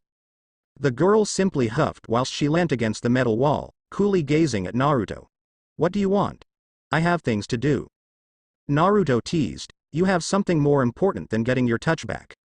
Rogue's eyes widened at what Naruto had just said. Her lips quivered slightly at the possibility that she could once more feel human contact without hurting anybody. You can really do that? She asked hopefully. You can take away my powers. Naruto shook his head. I can't remove your powers, so to speak. Her expression became somewhat downtrodden. But I can do the next best thing. I can stop your powers from activating when they touch you. How? He popped out a scroll from his pocket. Rogue watched as he unfurled it, revealing what appeared to be a complicated array surrounded with scribbles in a language she couldn't comprehend. Since your powers function through touch, I can create an intangible barrier around your skin that will protect others from your powers, at least until you can master them. That is, of course, if you want it. Rogue nodded rapidly, and without any thought, she would do anything to get rid of these powers. Can you do it now? She asked. Naruto gazed firmly at Rogue. Don't become overly dependent on my seal. You still need to work on learning to control your powers. He knew what Rogue was feeling. He had been intimately familiar with it, that crushing feeling with being burdened with a power that felt more like a curse than a blessing. But had it not been for that power, Naruto doubted that he would have survived this long. Seeing that she understood, he began his preparations for the ritual. He pointed to the middle of the room. Please sit and roll up your sleeves. Rogue did as she was told, watching curiously as Naruto channeled his chakra. The writing on the scroll glowed an ethereal blue. He laid the scroll onto her arms and muttered, "Transcription seal. Release." The ink rose from the page and spread across her skin as if it were alive. The seal transcribed itself onto her until her entire body was covered in ink. She couldn't see anything. Her vision was covered by darkness and she felt as if she was on fire. Naruto asked, "Rogue, can you hear me?" "I can hear you," she said breathlessly. "I need you to think of an activation word. It will allow you to transition between activating and deactivation your powers. She thought of the one thing that mattered to her at the moment. She felt her body lightened and the ink settled under her skin until it was no longer visible. Done. Was that all? She asked. Besides the initial discomfort during the ritual, she didn't feel any different than before. No loss of sensations. Heck, she felt slightly more sensitive to the cold air than before. Naruto nodded. You can touch over people now. Here. His hand hovered over her own. Rogue reluctantly did as he wanted. She reached out and gently grasped his hand. Her eyes widened when she no longer felt the powerful pull of her powers. Tears welled in her eyes and Naruto was suddenly felt enveloped in a powerful hug. Aurora peeked through the door with a smile as she watched as the two embraced. He had done what nobody else could have done, and for that, she was truly thankful. Oh. Why is Teach meditating? Evan asked as he entered the danger room. I hope this isn't one of those find your inner focus lessons. Scott snorted. He's obviously not in the right state of mind. He was tempted to fire one of his optic beams at Naruto but realized that the bastard would probably sense it coming regardless. Rogue rolled her eyes. You're just angry about what happened last night. She looked over at Naruto, who sat cross-legged in the middle of the room. He's genuinely a good person. Kitty cast her dubious look. She muttered, biased much. Rogue turned to her roommate with an angry expression. What's that supposed to mean? She asked. Jean tried to act as the peacekeeper. Calm down. Naruto already apologized for what his clones did. Evan grinned. If Auntie O can vouch for him, he's all good in my book. Besides, if what the professor said about Naruto was true, he could not wait to learn some cool ninja tricks. Aurora strode into the room carrying an annoyed Kurt with her wind. The blue furry devil shouted, I was in the middle of a game. She said, you can play your game later. She made sure that everyone was accounted for before she began the lesson. Alright, there will be no simulation today. Instead, we will be focusing on your close quarter combat. Kitty raised her hand. Doesn't like Logan teach us that already? Logan will be in charge of your group simulations from now on. Aurora addressed. The students all groaned at having to undergo Wolverine's tortuous runs. She looked down at Naruto and whispered, your turn. Alright. I want everybody to partner up. He put them all into groups. Jean was partnered up with Rogue, Kitty with Kurt and Evan with Scott. Let's do some group stretches. The class began with a series of stretches and partner exercises where Naruto taught them some basic grapples and katas. He was surprised by how quickly Kitty had picked them up. Despite the girl appearing quite vain, she possessed a very sharp mind. He smiled slightly as he remembered who she reminded him of. The class continued for another half hour until they reached the final exercise. Naruto wanted them to spar their partners as a way to assess their progress and to adjust his teaching plan for each of them. Don't use your powers. The aim of the exercise is to either submit your opponent or to take them off the mat. Rogue and Jean, if you will, Naruto asked. Jean and Rogue stood in front of each other. They bowed genially, but it was easy to see that neither girl particularly fancied the other. Begin. Jean shot her legs forward as she attempted a roundhouse kick towards Rogue's midsection. Naruto grinned as he watched Rogue simply lean back and deflect the kick towards the side, leaving her exposed to a spinning back kick that hit Jean straight in the stomach. Jean fell onto the ground, gasping slightly as her breathing was disrupted. Naruto blew his whistle. Jean is out of bounds. The winner is Rogue. Rogue gave Jean a triumphant smile as she walked away. Naruto sighed at the hostility between the two of them. He offered Jean his arm and helped her up. Next, Scott and Evan. Both of the boys gave each other a fist bump before they moved to either side of the mat. Once the fight had started, they dashed towards each other with no particular style in mind than to simply pummel the other. Scott had the upper hand in technique whilst Evan possessed much greater natural strength and durability. Scott learnt that immediately when Evan blocked one of his punches, he winced in slight pain as he felt his knuckles crack from the hardness of Evan's bones. He gritted his teeth. Scott moved despite the pain. He dodged Evan's punch and delivered a powerful uppercut to the boy's chin. His right hand was definitely broken now. Evan stumbled back but controlled himself in time to dodge a shove from Scott. He punched Scott's face. Crack. Scott was blown back by Evan's sheer strength, but he would not lose. He held himself on and continued marching towards him. Evan raised his hands when he saw Scott's bleeding knuckles and swollen cheek. Look, man, I don't want to continue. It's cool, Teach, I resign. Naruto nodded, grateful that he didn't have to stop the fight. He looked at Scott, who growled at Evan. He had severely misjudged the summer's boy. The boy certainly didn't possess any sort of tactical mastery or notable charisma, but he was the leader of this team solely because of his conviction. What it was, he had no idea, but it was enough for him to fight through all that pain. "That's enough class for today," Naruto said. They all gave their thanks and began to file out of the room. He watched as Scott gave a castaway look towards his young seal before grimacing and walking away. Naruto sighed. That boy was too proud to admit that he wanted him to heal him. Is this what Ba-chan always felt? I need a drink. Aurora muttered, I'll go check on him. Naruto broadcasted his thoughts, telling the professor that he was going out. Exploring New York City in the dead of the night was a completely different experience than it was in the day. It seemed like that was when all the wrong kinds of people decided it was time to venture out. He found himself in the middle of Chinatown, a place that reminded him very slightly of home. He stopped in front of a Japanese bar. The familiar scent of dango and ramen attracted him. How can I help you? An old Japanese woman asked gently. Can I have some ramen? Naruto asked, and a bottle of sake. The woman bowed and disappeared into the back to cook his food. Naruto looked around the room and saw dozens of couples conversing and eating. He wondered how they could be so blissfully ignorant with all the crimes and villains terrorizing the city. He heard the brief screeching of the chair beside him as a woman sat beside him. Mind if I join you? Nick Fury sat agitatedly in his office. The commander of the world's greatest secret service had found himself once more at the helm of another alien incursion. It started a couple of days ago when a powerful energy surge was detected outside of the Sanctum Sanctorum in New York. He had immediately sent for a convoy to intercept what he believed to be a weapon that had somehow come to Earth via a dimensional rift. To his surprise, the cause was a seemingly ordinary teenage boy, and he appeared to be under the protection of the Fantastic Four. A group that he unsurprisingly was not on the greatest terms with at the moment. He guessed any sane parent would become enraged if they discovered that their son was under federal surveillance.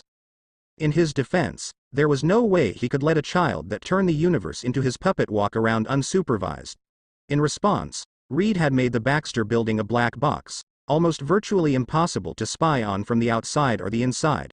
It didn't help that this newcomer was more than likely an alpha or above level threat if his fight with Claw was anything to go by. And if things couldn't get any worse, the boy was now under Xavier's protection.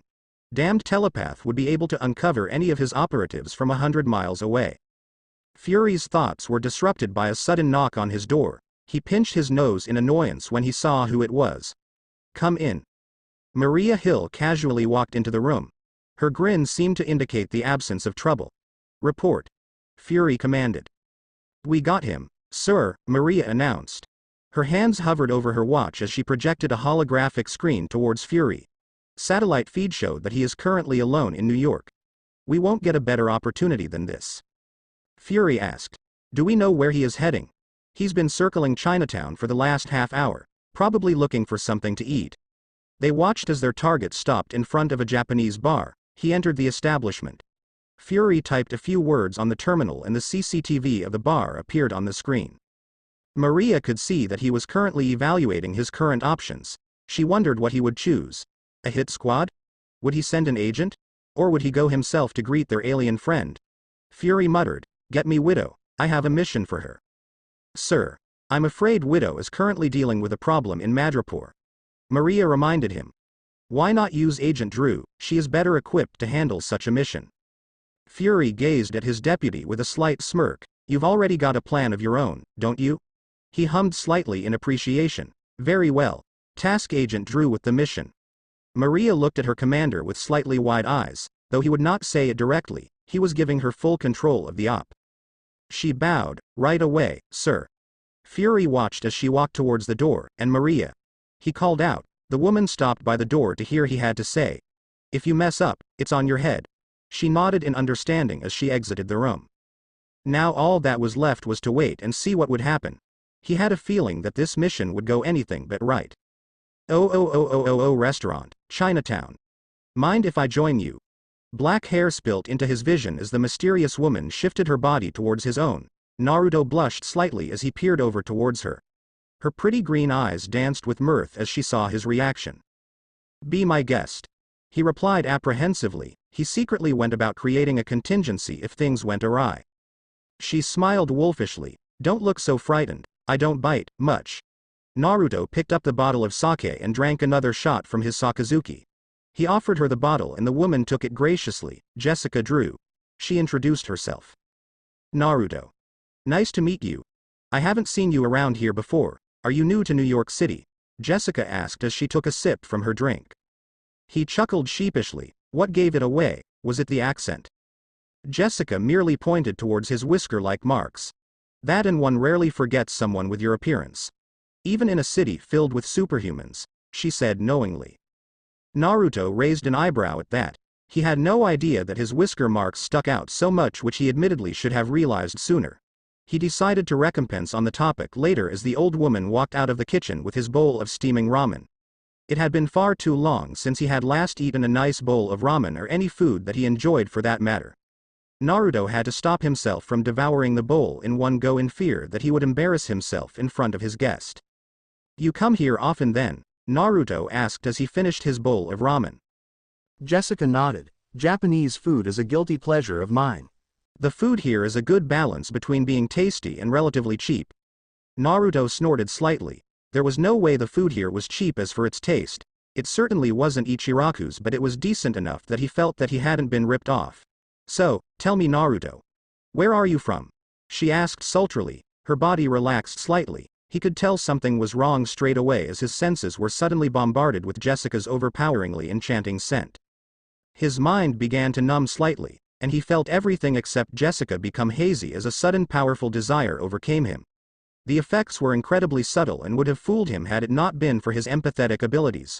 Kurama chuckled. Ha, brat. The first woman to hit on you in this world is trying to honeypot you. Sorry to break apart your voyeuristic fantasies, furball. Naruto grinned as he heard his partner make a blanching sound, but I have a spy to deal with. He turned his gaze to Jessica, who appeared alarmed by the sudden control of his body. I'll give you one chance to tell me why you're spying on me, or I'm going to have to rip it out of you. Orange flickers of energy danced across his body in a warning. Jessica raised her hands in surrender. I had to know for sure it was you. Naruto raised an eyebrow in question. You're quite famous, you know. She pulled out her phone and typed something into the search engine, and a video of him fighting Claw appeared on the screen. To his surprise, the video had been watched over 7 million times. And what would you have done if I was the real deal? He asked, not at all believing what she was saying. She placed a translucent card with a large A in red on the table. Naruto assumed that it belonged to the agency she was working. Avengers. He muttered to himself. The name sounded familiar, but he couldn't remember who they were. Jessica nodded. I want you to join the Avengers. Sparks of yellow electricity began to branch from her fingertips. We could always use a strong hero like you. Hero? Naruto's eyes widened in recognition. So you're a part of them. Reed did tell me that you guys were the good guys. So, what do you say? She asked hopefully, knowing that this would be the only to extract information from him. Jessica stared into his eyes. They looked so tired and weary of the world around him. Naruto stood up abruptly. Well, can't say that I'm not flattered for the invitation, but I'm already a part of a team. He replied. Still, if you guys are ever in need of help, I'm sure you know where to find me. Naruto gave her a wink as he disappeared in a gust of wind, leaving Jessica to look pointedly at the CCTV camera above her. Her phone vibrated loudly. Jessica found herself paling slightly as she read the details of the message. It seemed that Fury was now at the helm of the operation and the director had no plans of letting Naruto go. Jessica stood up, paying her tab before heading over to the nearest rendezvous point. All the while not seeing that she was being tailed. Remind me again, why we are following her? Kurama asked his partner as he jumped across a rooftop. Couldn't we just use Genjutsu or that blasted human path to rip the information out of her? Naruto replied, I'd rather not fight all the Avengers at once. Besides, I'm not quite sure she was being honest back there. He narrowed his eyes as he watched Jessica come to a stop in an alleyway. She rapped her fist harshly against the metal door. A man opened the door and allowed Jessica entry. He smirked triumphantly as his hunch was proven true. Kurama rolled his eyes. Okay, genius. What's your next move? You can't hear them and you don't have a Byakugan. I can't risk them knowing that I'm onto them. Naruto said, for now we just wait. Kurama grumbled in annoyance at Naruto's newfound likeness of subtlety and espionage. He decided to retreat into a slumber to avoid having to suffer from this long-winded stakeout. Kurama, Naruto asked. Do you feel that? Kurama opened his eyes slightly. He could feel an intense feeling of hatred sweeping the city. It feels like electricity. And it was building up at an incredible rate until it hit some sort of critical point and dissipated. And then the city fell into the darkness. Someone or something had switched all of the lights in New York City. Boom. The sound of an explosion faintly echoed across the city. The origin was likely not even in the city, but Naruto could tell that by the sense of urgency and the amount of personnel that had run out of Jessica's hideout that it was more than likely a big deal. Jessica rushed out of the building dressed in a skin-tight red and yellow costume. She pressed a button and some sort of motorbike revealed itself. Naruto snorted in slight indignation as the bike zoomed across the sky, no doubt towards the source of the explosion. Kurama growled, "Naruto. She's going to get herself killed." That feeling of malice was slowly becoming clearer to him, and it was originating from one but multiple individuals in the same area. TCH. Naruto sighed, and to think this all started with a pretty lady. He blasted himself into the air and followed straight after her. Jessica gritted her teeth in frustration as she constantly maneuvered her bike to avoid the large arcs of electricity flying all over the place. Of all the places for Electro to throw a temper tantrum, it had to be the raft. The bastard had just released every major villain in the city and more. Electricity rippled out once more, this time striking a helicopter above her, causing it to explode. Jessica jumped off her bike in time to avoid being crushed by flying debris. She controlled herself midair and began to glide towards the island. She landed on the landing pad of the raft. The entire island was in a state of chaos. Agents trying their best to contain the prisoners with a few heroes assisting them. She found herself jumping to the side to avoid a dagger thrown towards her chest. Bioelectricity ran through her hands as she fired a venom blast against her perpetrator. One down. And just as she was about to engage another prisoner, her body was thrown into the air by a scream. Songbird and Abomination appeared from below, destroying several floors to get to the surface. Abomination jumped high into the air. Jessica tried to dodge him, but he merely grabbed her by her foot and sent her flying straight into the ground. Jessica coughed up some blood. The impact had more than likely broken some bones. Songbird grinned maniacally. "Think I've forgotten about what you did to me, little spider?" She screamed, and Jessica quickly covered her eyes to stop from being knocked unconscious, but it did little to protect her from the disorientation. Jessica could barely see the falling Abomination aiming straight at her prone form. She tried to get up, but Songbird's cry made it impossible.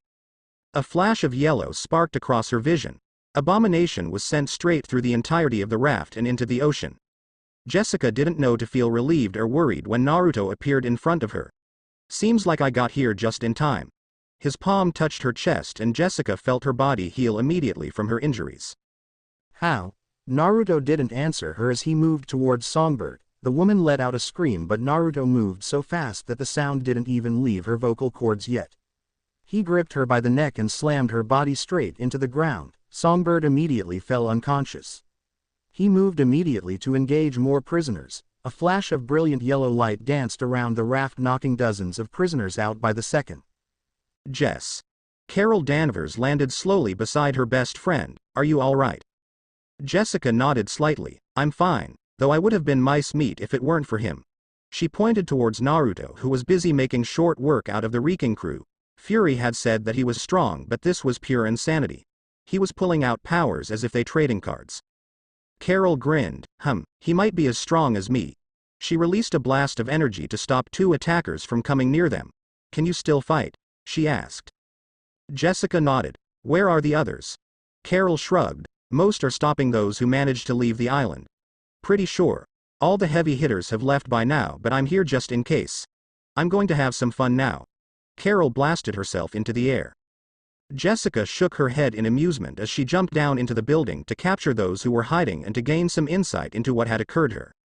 "I am Carnage." Naruto frowned at how much people the thing had killed. It didn't seem to discriminate at all. Red tendrils shot out towards Naruto, who simply zoomed past it. "This is getting old fast," Naruto muttered to himself as he knocked another lackey unconscious on his way to the control room. More footsteps echoed around him as he was approached by a dozen or so more bodyguards. "You guys keep coming and coming, don't you?" He didn't have the time to deal with them. He could feel the same energy building up again from within the control room. Whoever it was, they were planning on doing something else. Naruto ran through a series of hands as he dodged several blade attacks. Futon. Rankuden. He expelled a large bullet of air that spiraled into walls, blowing them and the attackers apart. Naruto stared at the two villains who were situated in the now borderless control room. If you're going to use an army, you might want to hire a competent one next time, he said. He laughs at us, Electro. The red slime-like creature hissed towards the leader. He dares to laugh at carnage. Red tendrils dashed towards Naruto intent on piercing his body, but he simply surrounded himself with his truth-seeking balls.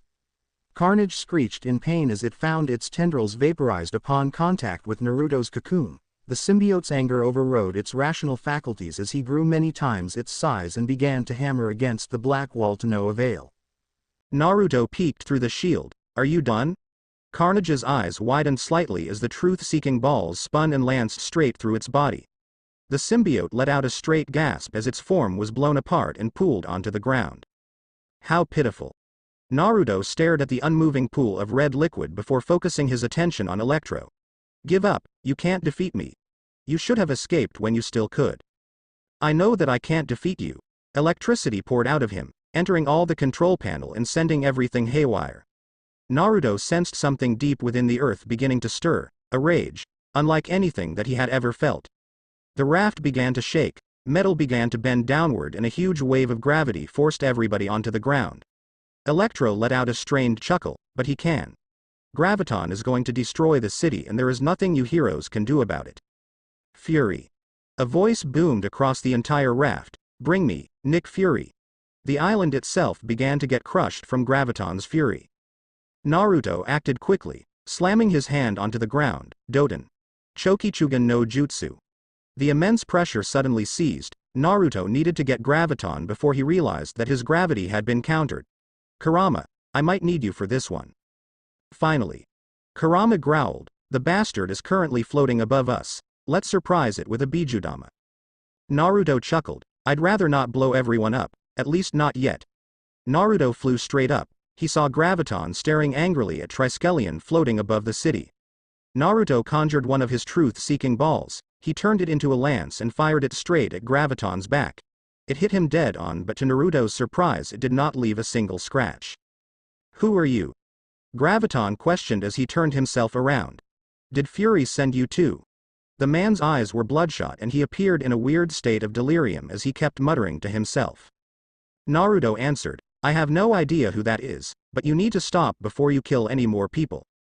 Like he did my family, my daughter, Graviton said angrily. Gravity increased immediately around Naruto as he made a crushing motion with his fist. Fury will die today. Naruto's eyes flashed red, but killing innocent people won't bring them back. He gritted his teeth in pain as an immense gravity began to collapse onto him. What are you waiting for you? Kurama growled at his partner. At this rate, we'll be turned into mush. Just a little bit more. Naruto said he felt his bones creak and crack from the pressure. Now, Amenetejikara. Graviton felt his body switch with Naruto. He flinched slightly as he was trapped in his gravitational field. A loud screeching noise echoed through the air. Graviton turned around to see a spinning ball of lava heading his way. Senpo, Yoden Rasenshuriken. The Rasenshuriken hit the immobile Graviton straight on, growing in size till it exploded in a fiery explosion consuming him completely. Did that do it? Naruto wondered. A chuckle resounded from the epicenter. Foolish child, do you not understand what I am?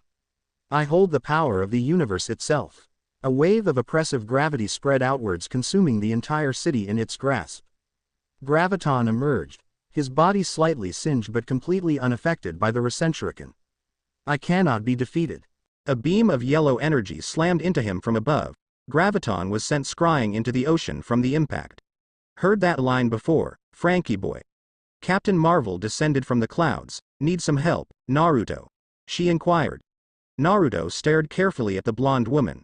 Carol, seeing that Naruto's apprehension, said, I'm Carol, Jess's friend. Naruto muttered to himself, explains the uniform. Or lack thereof. Naruto was wondering why so many of these heroes in uniforms that offered less than adequate protection. Carol didn't have any time to reply as Graviton used his gravity to send thousands of jagged projectiles and large structures towards the two of them. Orange chakra erupted around Naruto and Captain Marvel, consuming them as it stitched itself together and formed the Kyuubi. The 9 tails roared in anger, blasting away them with ease. Captain Marvel asked. What is this? A little trick of mine. Naruto replied, Kurama, are you ready?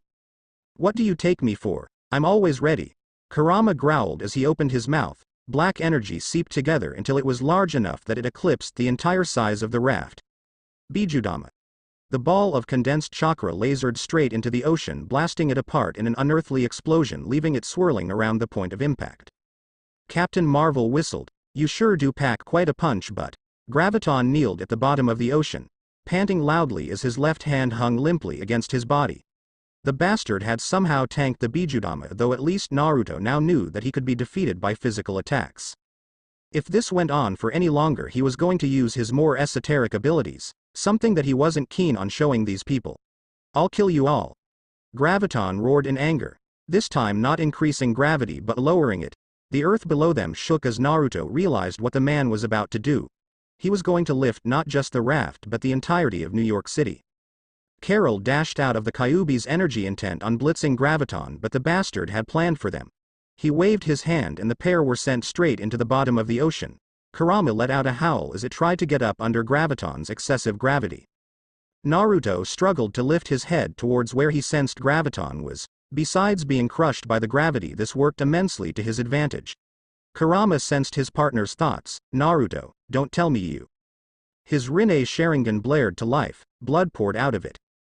Graviton had won. The heroes were still busy trying to protect the city and he was free to do as he pleased.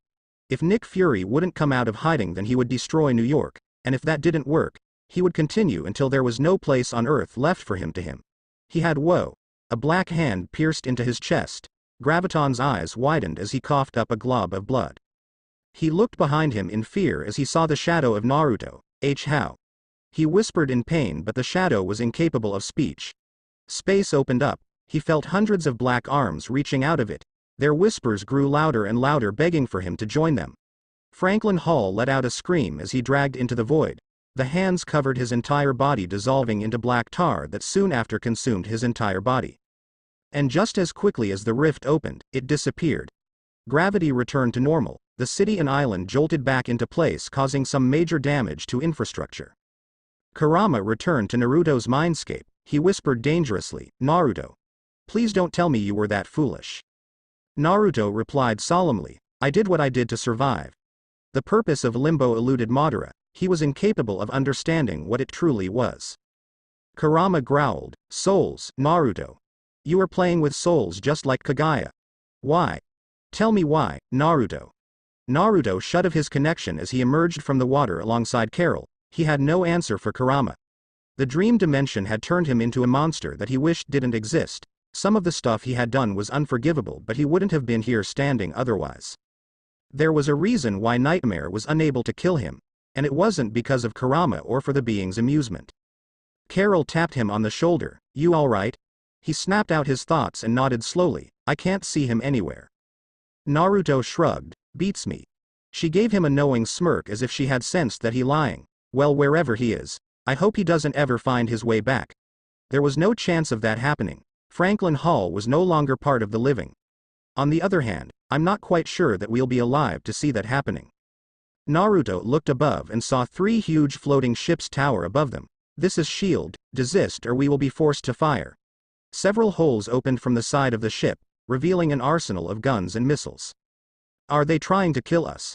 Carol chuckled, knowing Fury, he's probably thought about it. She gave him a pointed look, he's going to want to meet you.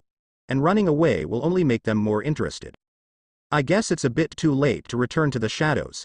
He saw dozens of heroes and hundreds of agents enter the raft, working on recollaring the prisoners and escorting them onto one of the helicarriers. We should help, Naruto said. Carol nodded, though she was more intent on checking up on Jessica and the others than aiding the agents handcuff the prisoners. Naruto landed in the middle of the yard where some of the agents were having trouble with prisoners resisting arrest. He channeled his Uzumaki chakra, chains sprouted from the ground and grasped onto the legs of the prisoners. They were bound on the spot, unable to move, allowing for the agents to put collars on their necks. Naruto heard more fighting from inside the raft. He realized it was going to be one long night. 200 civilians dead, billions in property damage and 20 villains currently running wild. Nick Fury shouted at the 5 heroes present. What do you guys have to say for yourselves? Captain America addressed the director. There was nothing we could have done to prevent this. Fury roared. You chose to focus on the momentary distractions in the city than the actual threat. He played a video of Naruto fighting Graviton, and to further your failure, the actual perpetrators of the event took advantage of the chaos to flee. Captain America stood steadfast. There were civilians that needed to be protected. Reclaiming the raft was secondary to protecting human life. Fury grunted in response. He stared briefly at Tony Stark, who was busy with one of his holograms. What are you doing, Stark? Tony flipped his hologram and expanded it for the group. Someone hacked the raft's camera feeds. I hacked into the raft to try and see who would have access to the control room. They watched as a warden walked into the room, stared into the camera and hacked it. So whose incompetence and negligence are we evaluating here, Fury? Maria Hill stepped forward. Careful, Stark. She warned, we both know that S.H.I.E.L.D. doesn't operate the raft. Naruto whispered, no, you just kill them or bury your demons so deep underground that they never find their way to the surface. He didn't like the feeling that he got from the leader. Nick Fury reminded him too much of Danzo. Maria Hill replied, S.H.I.E.L.D. does what is necessary. You would understand that if you were human. The other heroes turned towards Naruto in surprise. You think we wouldn't notice you flaunting your powers like a petulant child? You are a threat to humanity. Naruto narrowed his eyes angrily. Careful, woman. I'm not in the mood to play. Golden chakra erupted around him in a protective cloak. Kurama's head formed and letting out its usual malice, paralyzing her in fear. Fury warned, Hill, enough. Naruto looked surprised that Fury was unaffected by the Kyuubi's presence. It was rare to see such resolve in a person. He looked at Naruto harshly. Resorting to such tactics might give some the wrong impression. I can say the same about you. Naruto pointed towards Jessica. If I were so inclined, I could have killed your agent, but I didn't. Heck, I even saved her whilst your heroes were busy. Fury purposefully stepped towards the light. And you think I owe you anything? My agents are always ready to die. Naruto frowned slightly at Nick Fury's tone despite understanding where the man was coming from. But unlike Hill, I am not so unwilling to comprise my interests. I believe that we can reach an accord. An accord? Naruto questioned. If you think that I am going to join S.H.I.E.L.D., you're off your head. Tony chuckled. Too late for that big shot. I wouldn't be surprised if you aren't stapled all over the news tomorrow. Naruto sighed in annoyance. He wasn't looking forward to turning into Johnny anytime soon. Join the Avengers, we could use someone like you. Stark leant down and whispered into his ear. Besides, you might just find that you've piqued the interest of one or two women. I heard that, Stark. Carol snarled, if you even think about spreading your ways, you'll find yourself armorless for more than a week this time. Stop with your bickering. Fury said sternly, so what do you say? I'm sure Xavier won't mind. Naruto somehow highly doubted that, considering that Fury never bothered to confront him at the Baxter Building or the X-Mansion. Give me some time. A black stitch in space opened behind him. Don't bother coming towards me, I'll find you. They watched as he fell into the void. Stark quickly rushed towards it to examine it, but it disappeared as quickly as it came. Jessica Drew turned towards Fury. You and I need to have words, Director. Naruto landed harmlessly in his bedroom at the Xavier Institute. I suspect you had somewhat of a fruitful evening, Naruto. Naruto grinned slightly. More than fruitful, Professor. I may have gained us something of a tactical advantage. Fury was a fool for trusting him onto his ship. The shadows would forever be watching him now. It was cold in Siberia this time of year. It was always bloody cold in Siberia even for a shapeshifter. Thousands of miles from her home, in a godforsaken land, Mystique found herself searching for hours on end for her treasure. A mutant capable of changing the tide of war, Xavier was foolish in instating his policy of sticking to the Americas. He only truly ventured outside the states if an Omega-level mutant showed up on Cerebro, but such instances were very rare and even Magneto chose to surrender them up to Xavier. After all, Jean Grey had taught them an important lesson when she almost leveled a street with the slightest change in mood. She came to a stop on a mountain overlooking a small town filled with shimmering lights. A smirk played on her lips. Home sweet home, Red. The man beside her simply growled. Twin metal tentacles crackled with electricity as he whipped the ground. Omega Red wasn't much a speaker, nor was he intelligent enough to do anything other than what he was created for. Let's go. The faster we capture them, the quicker I can get rid of you. You hired me, woman. He growled. Mystique smiled as she shifted into a raven, precisely. With a loud caw, she took off into the air and flew towards the outer ridges of the town. A heavily secured facility with enough firepower to wage war on a small country hid behind glaciers and mountains. It was ironic really, that after all her failures to procure Magneto's favor, it would be his blood that would free her from her chains. Omega Red hopped of his hoverbike near an air vent. "Your call," he murmured gruffly. Mystique took a moment to respond. "Flood it." There was a brief hiss from the mutant and a dark purple cloud slowly began to seep out of his skin and into the air vent. Soon, it encompassed the entire base like a dark and heavy fog. Mystique flew high to avoid catching a whiff of Red's death spores. She could see the faint hints of men and women falling onto the ground, convulsing and shaking before they lay still. Omega Red jumped into the fog, his tentacles foraying into the mud and emerging all around the masked guards. They were caught unaware, unable to even move before they were ripped apart with needle-like precision. "Wake her up. We're under attack." A guard shouted through his radio just before his chest was speared open by two sharp talons. Mystique landed at the edge of the complex, away from Omega's rampage as she inspected the prone guard. "Ivan, report." "Here," Mystique said, shape-shifting into the unmoving man. "What do you need?" "Oh, thank God. What is going on?" Mystique said with some urgency. "Poison." She coughed loudly. "We're under attack. He's already killed most of the unit." "He?" There was a twinge of disbelief in the man's voice. "You mean to tell me that one man could cause all this?" "He's a mutate." She whispered. "We need to use her, sir. Or else we won't be leaving this base alive." The major sighed. "Very well. I will send a message to the Kremlin for some backup as well." Mystique swore under her breath at the complication to her plan. The Russian government would likely send their elite superhuman task force, and if Red was to be believed, there was a good chance that they were in possession of Hydra's speeders. "Ivan, meet me in Hangar 14. She cast a look towards Omega Red through the purple fog. The man only nodded as he launched himself into the air with his tentacles. Mystique walked through the graveyard of bodies to her prize. For once she would not have her plans spoiled by insolent children or meddling telepaths. Her grin faded as she entered the hangar and saw the state of the girl's captivity. Impossible. She thought angrily. "I thought Wolverine destroyed it." Magneto's daughter lay in a tank filled to the brim with that same sickly manipulating liquid that had become prevalent during her days with Weapon X. "Come. We must inject the fluid into her before she wakes," the major said as he flicked several switches around the tank. There was a brief stutter before the unmistakable sound of live machinery whirred throughout the room, but it was overshadowed by the loud rapping of Omega Red's tentacles against the metal door. "Forget that. We have to wake her now." The major looked at his frightened colleague and wondered what sort of demon could invoke such a reaction. He couldn't inquire any further, and in any event, they were out of time. May God help us all. He sighed in resignation as he pulled a lever. The glass tank collapsed, and the green liquid pooled out into the ground. Mystique dashed out from beside the man with surprising speed and caught the unconscious girl before she could hit the ground. She glared over her shoulder. "No one will save you today, Major." And as sudden as her heroics, she drew a P-96 from the holster and hip-fired several bullets into the middle-aged soldier's midriff. He gasped out in pure shock, not able to believe what had just transpired. "Ivan, why?" Mystique shifted into her original form. A sinister smile played on her ruby-red lips as she looked upon the man. "For mutant kind." A final gunshot echoed throughout the room. "And what I do to you is for the betterment of our kind." The girl in her arms awoke with a start, and for a moment the world around them came to a standstill. Green eyes peered up at her with some suspicion. "Who are you?"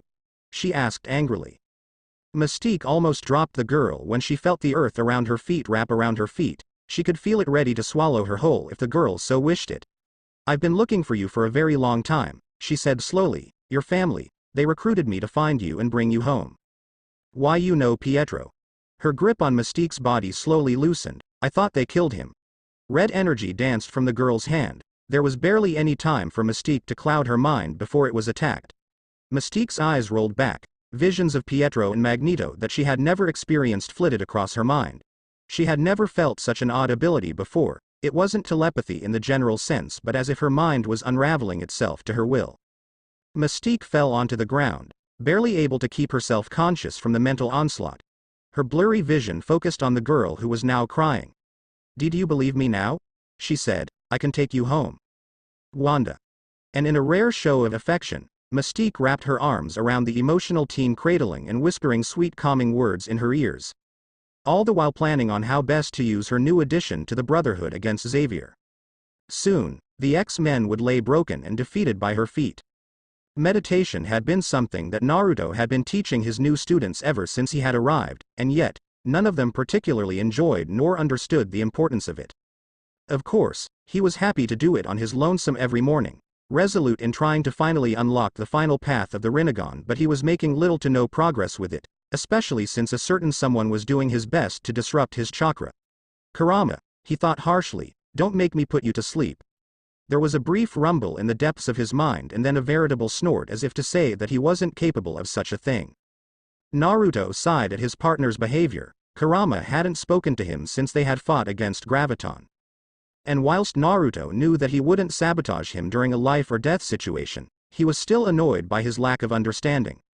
The souls that lay in Nightmare's realm were disfigured to the point that they were barely even sentient. He made a choice, a selfish one, but it was the only one he had that would have helped him survive that barren world, or Sasuke's sacrifice would have been for nothing. His fingers twitched briefly as he sensed something behind him. A pillar of metal shot out from the danger room ground and blocked Scott's optic beam. You're going to have to try better than that, Shades, he shouted, flipping over the metal pole with incredible ease and speed. Though I suppose congratulations are in order if you managed to complete the course before I finished my meditation. Evan grinned. Piece of cake, teach. He grabbed a bone spear from the head of one of the robot drones and threw it across the large hall into one of the crawling bots. Pietro ain't gonna be ready for us. Calm yourself, Evan. Aurora said, it's never a good idea to underestimate your opponent. Lightning flashed in the air, emerging from all directions towards her nephew, who stood there in shock. Scott decided that now was a good time as any to test out the new energy dampeners that Beast had installed into the danger room. Aurora watched unimpressed as her lightning W0 is drawn towards raised platforms and siphoned into the room. Why do you do that? I had it, Evan said, glaring at Cyclops for intervening. Oh yeah? Rogue questioned sarcastically, and what were you planning on doing? Throw your bones at it. You can't talk. Ever since you sealed your powers, you've been more useless than Toad. Evan spun out of the room with a fury that he was not at all known for. Naruto narrowed his eyes at the boy's uncharacteristic behavior. He had always been the most laid back of all his students, but he supposed even he was prone to hormonal outbursts. Aurora, on the other hand, wasn't having it all and roared out her nephew's name as she chased after him. He sighed, he'll get an extra session just for that, but the rest of you have a few more sessions to go through. There was a brief grumble for the group and Naruto grinned sadistically at them. And just to keep you on your toes, I am going to take command in enhancing the robots. His Rinne Sharingan blared to life and grotesquely his arms bulged and stretched obscenely until 3 pairs of metal arms whirred madly by his side. Long metallic tendrils attached themselves to his back from the wall and Naruto felt himself digitalize into the mainframe of the danger room. I cannot move in this mode, he said through the speakers. The room shifted into a carbon copy of Midtown New York. As such, I won't be able to fight you directly, but you won't be able to stop the simulation until you manage to cut the feeder cable attached to me. Kurt, as usual, took the initiative and teleported above Naruto, but he was met by several homing missiles. There was barely any time for him to escape as a skyscraper was blown apart. Remember, you stronger as a unit. I expect much better coordination if you are going to reach me. Jean. Scott said, destroying one of Naruto's drones before it could attack them. We need to put some distance between us and them. The redhead simply raised her hand and the falling debris from the destroyed building flew towards Naruto. The bots flew into the air, circling Naruto whilst they bombarded the debris to dust. Naruto muttered, smart, but it won't be so easy to evade me next time. He was still acclimatizing himself to controlling dozens of bots at once. And this was utilizing just one of the paths. He realized that it must have been incredibly taxing for Nagato to use the 6 paths the way he did. His drone levitated high enough for none of them to notice as they planned for their next move. Of course, none of that mattered considering that the only one who could match his firepower was Jean. Scott muttered, how do we do this? Everyone appeared shocked that he was asking for advice, but he looked stumped on how to even get close to Naruto. Those robots had been buffed with more energy than he could generate with his optic beams, and that's not even taking into account that Naruto had somehow become the danger room. Kurt is our best asset. He's the only person that can get past the inner ring, Jean said, But if we're going to beat him, we need to make it look as if we've lost. Scott agreed at her assessment. It seemed that if they were going to win that they would have to sacrifice themselves.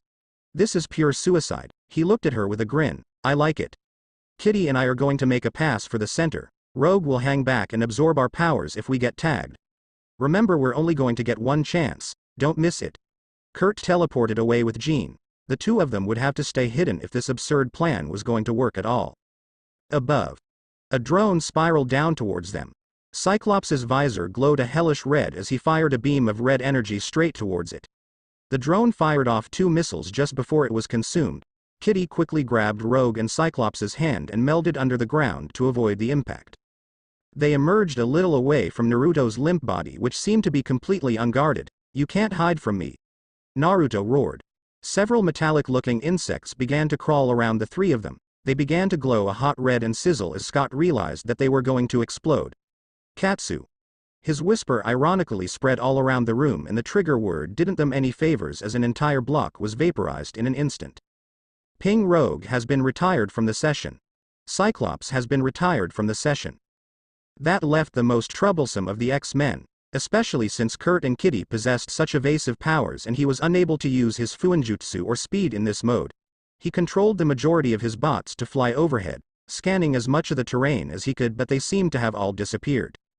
Several alarms in his HUD blared to life around him as Jean and Kurt teleported into his view. He fired a dozen missiles towards them, but Jean's telekinetic ability condensed around them and his drones were destroyed by their weapons. His Rinne Sharingan spun wildly as Jean summoned her telekinesis once more and tried to rip the connector from his back. Rinbo. Hengoku. An invisible force slammed into Jean, throwing her straight through a building. Kurt tried to teleport to her but found that he was rooted to the spot by the same force. He looked towards Naruto with a smirk and Naruto's eyes widened slightly as Kitty emerged from the ground. You forgot about me, she said whilst grabbing hold of the connector and pulling it out of him with a triumphant smile. Only for that smile to falter after a few seconds and turn into one of confusion as she realized that the simulation nor Naruto had moved. Something was wrong. Kurt shouted, "Watch out, Kitty!" But she couldn't phase in time as the connector she was holding snapped around her neck like a snake and zapping her motionless with electricity. End simulation. Naruto's disembodied voice spoke from all directions, his form simply disappearing out of existence as if he was never there. The danger room returned to its default state and the students found themselves staring at Naruto, who was seated opposite them. That was good, he said, but you remain unattuned with your minds and unsure of yourselves. Kitty snorted, it's not like we can beat you anyway. But that wasn't the aim of the mission. Naruto countered, infiltration requires more than just brute force. You need to scout the area, understand your opponent's moves before you act. What good is having a telepath on your team if you can't use her to detect illusions or mental attacks? Jean looked down with some frustration, but Scott rose to her defense. It was the best plan we could come up with. She was the only one who could fight you on equal ground. Equal ground? Naruto questioned wryly. You came to my home turf. I was the one defending whilst you attacked. There was never going to be an honorable fight in the middle of the city. No, if this were reality, your plan would have made it easier for me to pick you off one by one. Scott's face grew hot as he realized just how much he had doomed them with his strategy. We failed. Naruto laughed, and you might have thought that Scott's face had turned a darker shade of red than Jean's hair. We will repeat the simulation tomorrow. I expect you all to be better prepared and more focused. The professor wants to discuss something about a survival camp with you all. The students grumbled as they walked out of the room, none of them unable to shake the feeling that he had been toying with them all along. You cheated, Naruto. The professor whispered telepathically. Projecting false illusions using the danger room was impressive, but by doing so you placed them in an unwinnable situation. They must improve their mental fortitude, Professor. Naruto countered, or else it won't matter how strong they are because they'll be the ones ripping each other apart. Especially, Jean, she remains hesitant in using her full strength. Be that as it may, you have to remember that they were not born in a world like yours, they were regular people not long ago. And they deserve to keep in touch with that side for as long as possible. Xavier replied, they are not soldiers, Naruto. I created the X-Men to guide them into a world filled with hatred to our species. I'm afraid that so long as such hatred exists, your war will never end, Naruto muttered. And you will have no choice in the matter. The old man reminded him of the third Hokage, and that made him all the more afraid. Despite his powerful mind and wisdom, he was blinded to the true nature of humanity and mutants like Magneto. Doctor Strange disliked telepaths. Ever since his encounter with the Shadow King, he had deemed them to be a nuisance even for a sorcerer such as himself. They were capable of being everywhere at once, but more than anything they frequently couldn't be sealed or defeated. Old friend. Xavier said in his astral form, "What can I do for you? I could hear your summons from the Institute." He could never get used to how powerful Xavier's mind was. His astral form practically dismissed all the wards in the Sanctum. "Something is making the demons stronger," Strange growled, his amulet glowing a menacing green as magic spread from it. "I thought at first that it was the result of a relic that had fallen into the wrong hands, but..." The world around them twisted and turned until they were brought in front of a camp filled with teenagers running towards a mountain. Xavier's eyes widened. "And no, my students couldn't have. That we can agree on. There's only one in your institute who possesses the talent for the arcane, and he possesses nowhere the level of aptitude to become an embodiment of an abstract." He stared at Charles for a moment, but he didn't whether to feel relieved or confused that they weren't one of his students. "Cerebro never picked up its trace. Do you know who it is?" Strange shook his head. "I cannot. I had to break one of the shards of Sindrier to locate them. The enchantment around them scrambles my spell before I can see whoever they are. So, if your students haven't invoked Shtan's name, then who else could be there?" There was a sense of defeat in Xavier's posture as he muttered a name that Strange was only familiar with in passing. Magneto has been recruiting young mutants to his side in an effort to fulfill his vision, but he would not fall so low as to summon demons. He's always been too proud for that. But there was another who was not and would do anything to get her way. "Is it possible for a mutant to be a sorcerer as well?" Strange nodded. "Anyone can manipulate magic, Charles. Most are too impatient or unwilling to dive into the arcane, but if you were wondering whether a mutant could use magic unconsciously, then I'm afraid I have not encountered any such being. Certainly, there is a possibility that a mutant born with a complementary power could tap into the magic around them." Xavier only had to glance at Strange's stiff body to know that the man was keeping some information from him, but he was unable to inquire as a blaring alarm buzzed throughout his mindscape in the astral plane. Strange asked, "What is it?" "Trouble, old friend," Xavier said with a frown. "I must leave you now. We will discuss this new mutant at a more opportune time." Strange watched as the telepath's astral form dissolved in the milky translucent lake of the astral sea. He muttered, "I'm afraid we won't get another chance, Charles." The Sorcerer Supreme had been tasked with the impossible task of guarding this world against mystical elements that would endanger humanity. And a mutant who had been touched by Chthon was far too dangerous to be allowed to roam freely. It had to be sealed.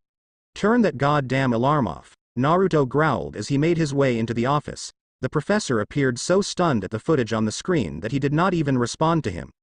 Naruto watched with interest as a guy dressed in red armor and a large circular helmet slammed his way through a freight train. The train buckled upwards and snapped like a rubber band from the force of him simply just walking into it. "Who is that?" Xavier sighed. "Cain Marco, my stepbrother. He's an enhanced mutate who jump-started his X gene by bonding with a shard belonging to the demon Sidorak. Years ago, he made a failed attempt on my life that destroyed a large portion of downtown, but we managed to subdue him and place him in a magical coma of sorts. Well, he's awake now, bub," Logan muttered, "and he's heading straight here." The professor paused to enact the emergency lockdown protocol of Mansion, diverting almost all power to the defense systems sprawled all over the grounds. Naruto grimaced. He had never seen the old man so afraid of anything. "Are you afraid that we can't stop him?" "I know we can't," Xavier said, his face strangely empty of expression. "His mutant power has made him a juggernaut. Invulnerable to everything and impossible to stop when he starts to move." An alarm went off as the juggernaut practically unhinged the outer walls with a push. Logan narrowed his eyes angrily at the woman hiding behind Cain. "Mystique. I should have known that she was the only one mad enough for something like this." Naruto said, "We're running out of time, Charles. Is there anything that we can do to stop him?" "Yes, my mind. I can disable him with enough psychic blasts. Though he would have to be weakened and without his helmet before I can breach his defenses." Logan grinned at Naruto bloodthirstily. "Are you thinking what I'm thinking, bub?" Naruto's Rinne Sharingan flared to life as a black stitch opened underneath them, swallowing them into the abyss. He opened the portal to send Xavier to the danger room whilst Logan and he appeared above the rampaging Kane Marco. Xavier. Stop hiding and face me, you coward. No one's hiding, bub. Wolverines unsheathed his claws and swiped them madly across the Juggernaut's armor, but despite his frenzied attacks, there was barely a scratch on him. You done? Juggernaut's amber eyes burned with fury at Wolverine. Good. My turn. With surprising speed, he grabbed a hold of Logan and threw him straight through the forest that surrounded the Institute. Naruto appeared in front of Mystique and Juggernaut, surprising both of them. He smirked as he raised his arms and whispered sharply, Shinra Tensei. An inhuman force rippled outwards and struck everything in the grounds around them in a devastating fashion. Trees were uprooted. The earth itself broke apart from the impact and debris practically hurled itself all around the grounds. The entire front yard had been turned into a crater from the technique, but the target remained unaffected. Juggernaut simply stood there with a grin on his face. He whistled, damn. That packed quite a punch, but I am unstoppable. I am the Juggernaut. He rammed Naruto with his head, launching the man straight into the mansion. Can't take too many of those. Naruto groaned in pain as he got up from the rubble. Kurama. I might need your help for this one. But as it had been for the past few weeks, he had been ignored by the stubborn Biju. Fine. I'll do it myself. He cracked his knuckles as he dashed towards the marching Juggernaut. The mutant was ill-prepared as he was launched back by Naruto's steam-enhanced punch. Steam hot enough to melt titanium began to settle all around them. Juggernaut hissed in pain as Naruto appeared above him and began to pummel him into the ground. Like a propulsion unit, each punch seemed to release even hotter steam. The resultant force of Naruto's punches were multiplied until even the Juggernaut was unable to block them. Naruto grinned bloodthirsty. Senpo. Futen Kaikiri Muso. A volcanic-like eruption of steam erupted around them as Naruto dodged Juggernaut attempt to push him and delivered an uppercut that sent him even deeper into the earth. Juggernaut's armor appeared melted, and despite the obvious pain that he was feeling, Naruto could feel the monster's power doubling through an unknown force. Kane howled whilst he swung his arms madly, sending Naruto sailing through the air. Let's see you get up from that, you punk.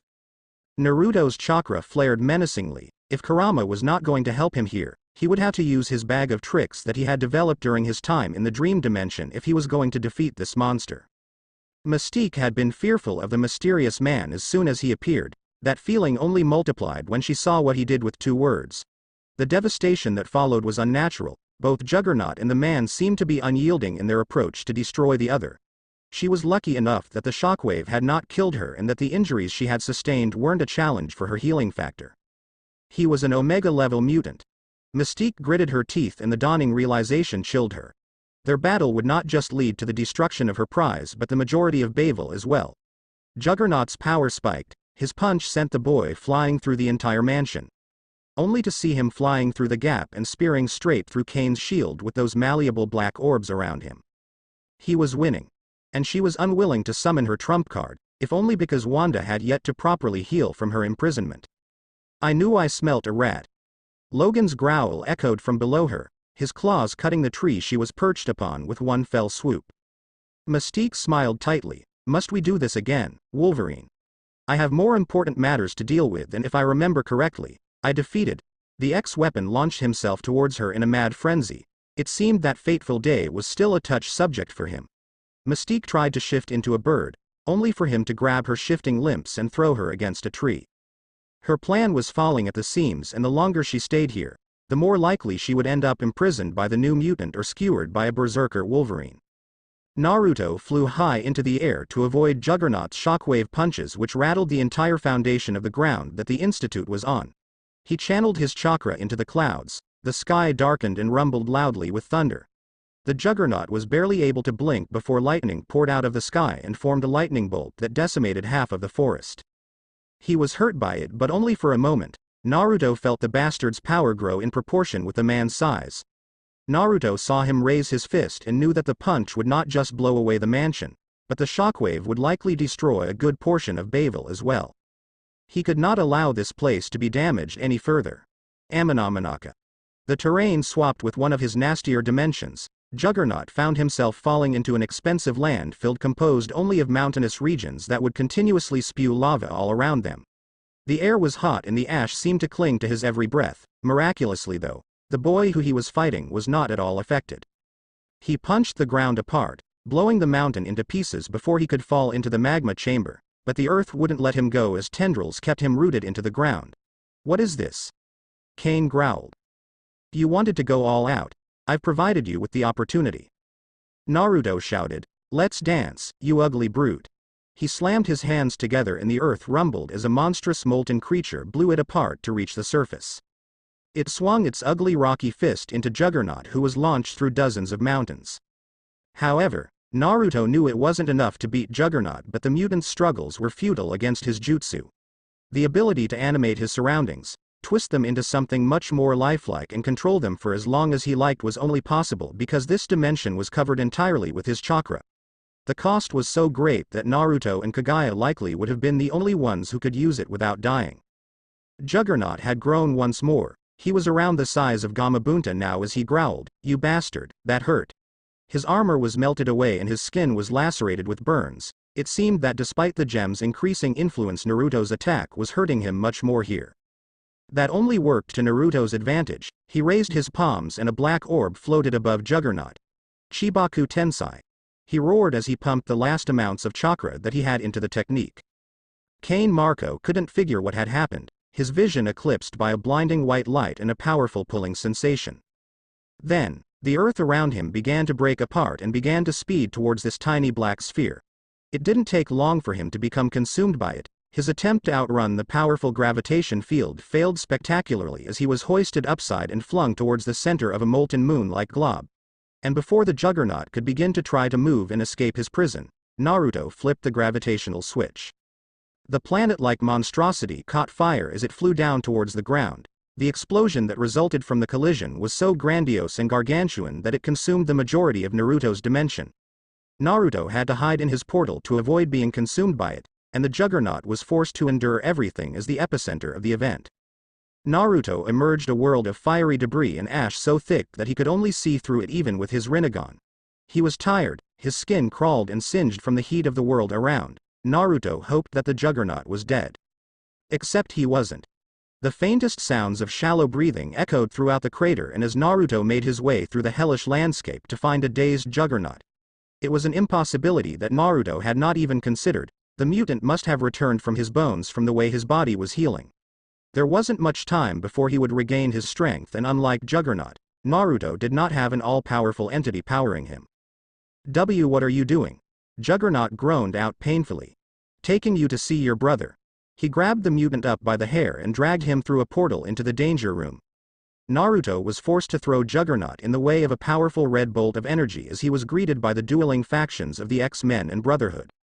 Took you long enough, bub, Logan growled whilst raising his claws to slash through a piece of metal thrown towards him by the blob. Naruto ignored the fight, using his truth-seeking balls to block the bolts of energy being sent towards him by the mysterious auburn-haired teen. He dropped the Juggernaut unceremoniously in front of the professor. He'll get up in a minute or so.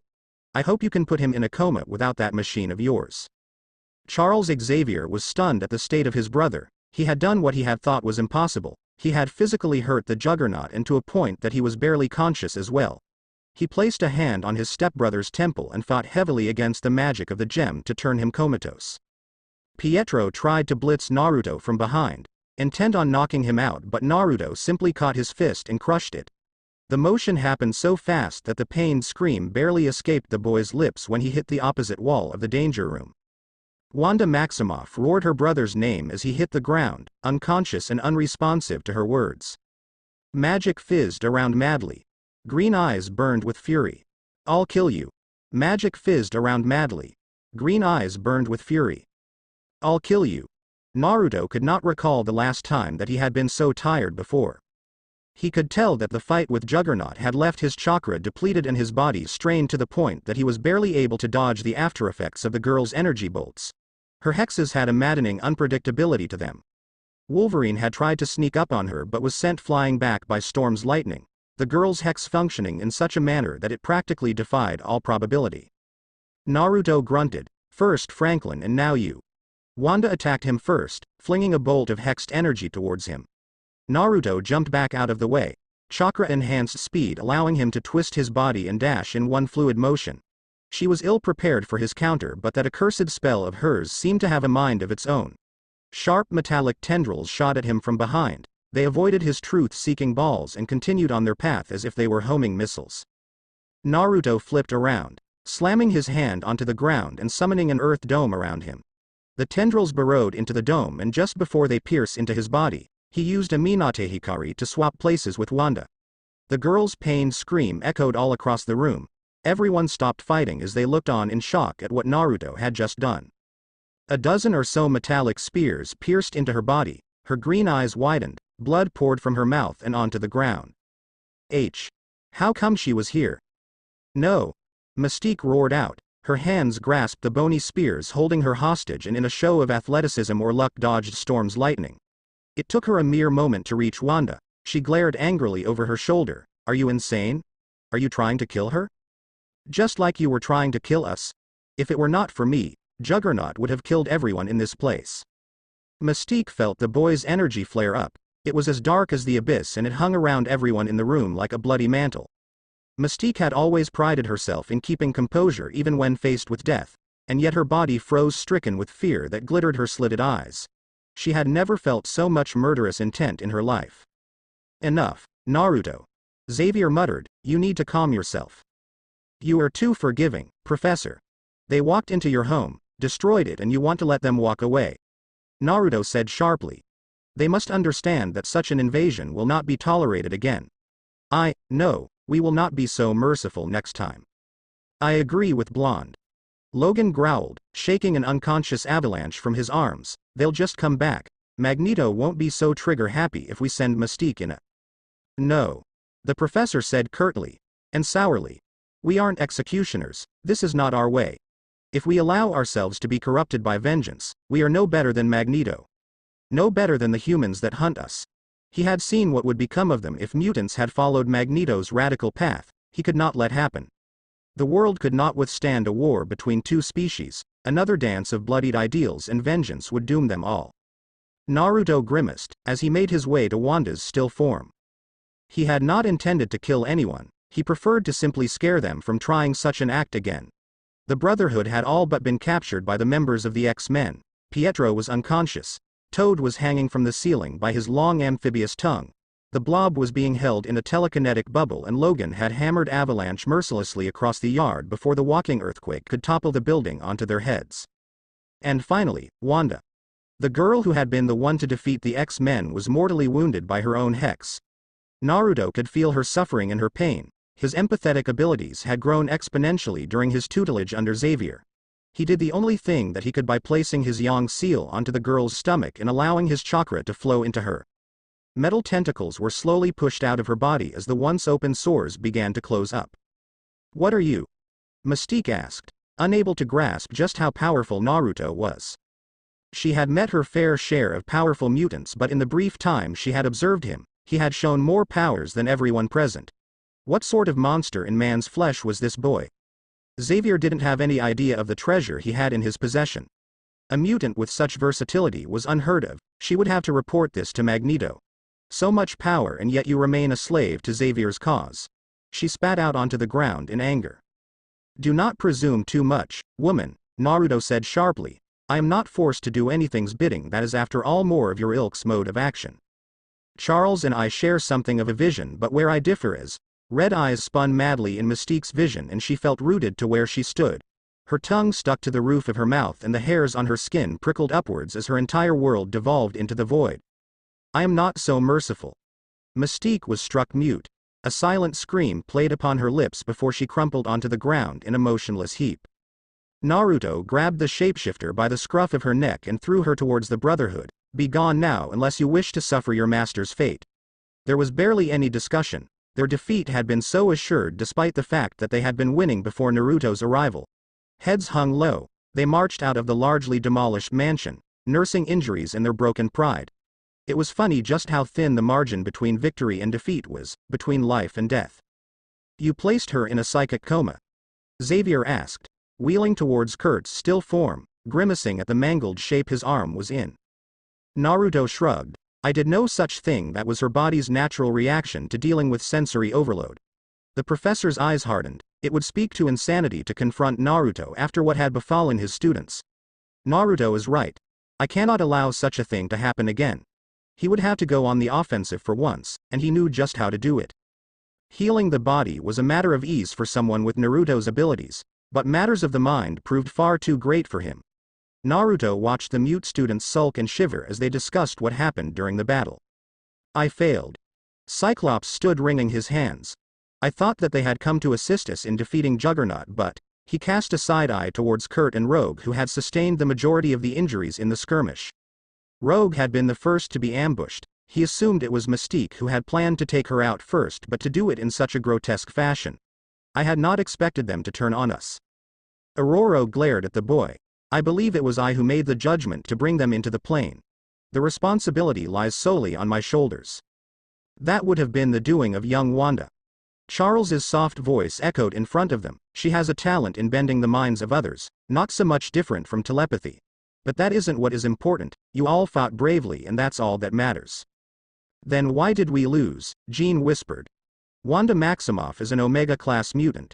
Charles said grimly, meeting her eyes. Unfortunately, like her father, her power seems to encompass something that is present in all of our lives. The law of entropy is such that over time all systems will descend into chaos. Wanda simply speeds up the process. Storm's eyes widened. You mean to say she is a warper? The shock that was plastered on Jean and Scott alarmed some of the younger students who were unfamiliar with the term. Not quite on the level of Franklin, Naruto nodded, but from what I have observed, her ability to manipulate chaos allows her to bend the rules of reality a little. Thankfully, she is untrained and is only able to use her powers as a projectile, otherwise none of you would have been to put a fight. Naruto is correct. Luck was on your side today. Wanda is capable of far more destruction than any of you are privy to. A voice spoke from the ground. The world spun and twisted in a mirror-like fashion before it spat out one Dr. Stephen Strange. I am afraid the only recourse is to seal her. She is far too powerful to allow to roam freely. That will not happen, Stephen. Charles said with some clear frustration. Eric would destroy the city if you ever tried to do that. For now, Wanda is not to be touched. Naruto agreed. Order is the foremost aspect taught in Fuinjutsu. Without it, the effect would be unpredictable and incredibly dangerous. He remembered quite clearly the words of Ero Sennin about sealing and why most shinobi never bothered learning it. Her powers would likely disrupt your array and cause it to backfire. Strange hummed, twirling his mustache in contemplation. What do you propose then? Admittedly, he was not as experienced with seals as Naruto was. His theory about the degeneration of the runic array over time was somewhat accurate. However, there was the added problem of Magneto. The master of magnetism wasn't the type to take grievances lying down. Best to let sleeping dogs lie, Doc. Naruto replied. Besides, we're not in exactly the best situation to go after them anyway. True to his words, the Institute and indeed the woods surrounding had been largely destroyed, razed to the ground by the uncontrolled skirmish that had happened an hour ago. Oh, this. Dr. Strange's eyes twinkled with mirth, twisting his hands in an anti-clockwise motion. A green gem peeked from within the necklace on his neck. It should only take a minute. Slowly but surely all the debris began to return to their original form. Stones reverted back to bricks, sand to glass. It was an eye-widened experience as Sorcerer Supreme returned the environment around them back to how it was. How did he do it? Naruto was certain it was through the manipulation of localized time, something no one back home had ever been able to accomplish. He shuddered just imagining what Madara or worse Orochimaru could accomplish with such an ability. Thank you, Stephen. Charles said cautiously, if you are ever in need of something, you need only ask. Strange nodded. I shall keep that in mind. And with that he spun his hands around in a circular motion, allowing a portal to twist open in a slash of light and vanishing in one seamless motion. Professor, where is Naruto? Kurt asked. The professor frowned at the empty spot where Naruto and Strange once stood. He wondered just what the man wanted from Naruto that he was unwilling to discuss with him. One thing was for certain, Dr. Strange wasn't the type to ask for help unless absolutely necessary. He escaped. Naruto asked curiously. I believed he would, but my seal should have held for at least a year. Strange grimaced. He placed the ashes of the scroll in front of the mirror. Naruto's eyes widened when he felt the echoes of pain and desperation that reverberated from his seal. He hurt himself. Naruto muttered in shock, I've never felt anyone so afraid that they would damage their own soul to escape. I have felt a shift recently, Strange drew a deep breath. He was beginning to look, no longer calm, but uneasy. Rare and powerful magical objects are appearing all around the world, in the hands of criminals who wouldn't think twice about sacrificing their soul for more power. The walls between the mystical and the mundane are falling. That is why Nightmare was afraid. Naruto raised an eyebrow, but Nightmare is immortal.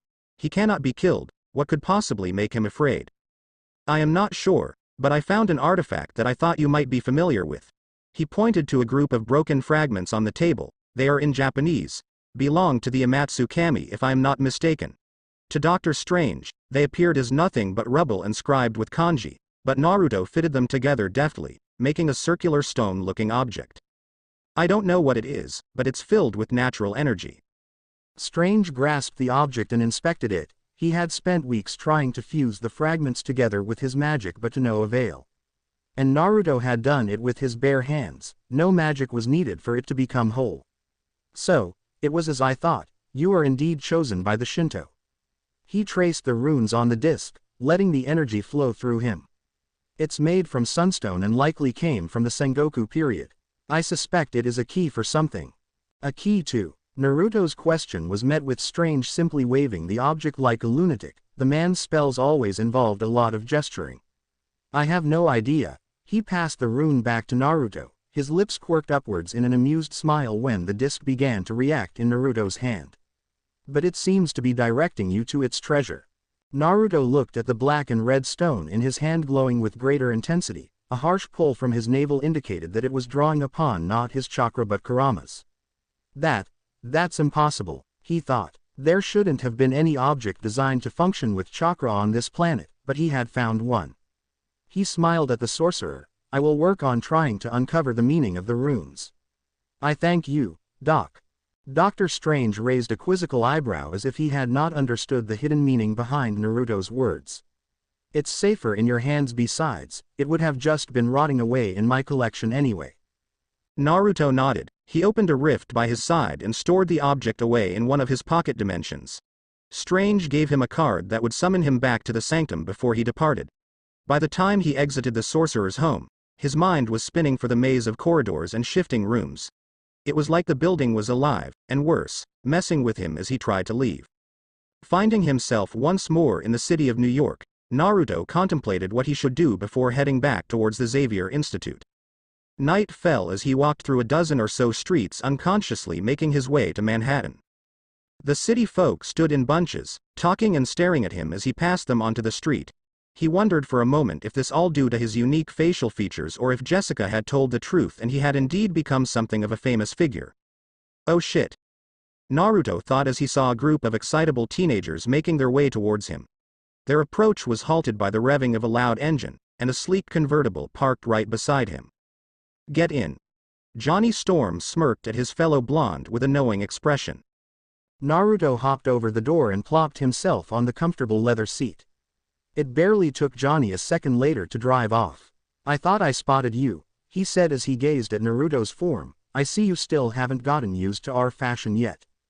Naruto grunted. I just got into a fight with an unstoppable Juggernaut and a temperamental teenager who can manipulate reality. The Juggernaut? Johnny asked, shocked. You fought that monster, and you look like that. There wasn't a single tear in Naruto's flowing black and yellow robes, but that was a testament to Naruto's chakra rather than the strength of his garments. Where are we going? Naruto asked as they passed the Baxter building. Johnny simply grinned. Ever been to a masquerade before? He shook his head, though he had a feeling that whatever it was wouldn't be to his taste. You'll love it, Johnny replied. Naruto very much doubted that would be the case.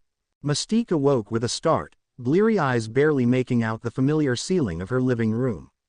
What happened? She groaned out, not particularly sure if anyone was by her side. We got our asses beat, that's what happened, Toad said unhelpfully. Shut up, Toad, Pietro sneered. Your plan failed, Mystique. Magneto came here and took Wanda to wherever it is he is holed up. We almost succeeded, you know, if that bastard didn't appear out of nowhere, Lance argued. But you could have warned us that Xavier had someone like him on his side. Mystique shivered, pulling her blanket tightly over her body as she recalled the technique that the boy had used on her.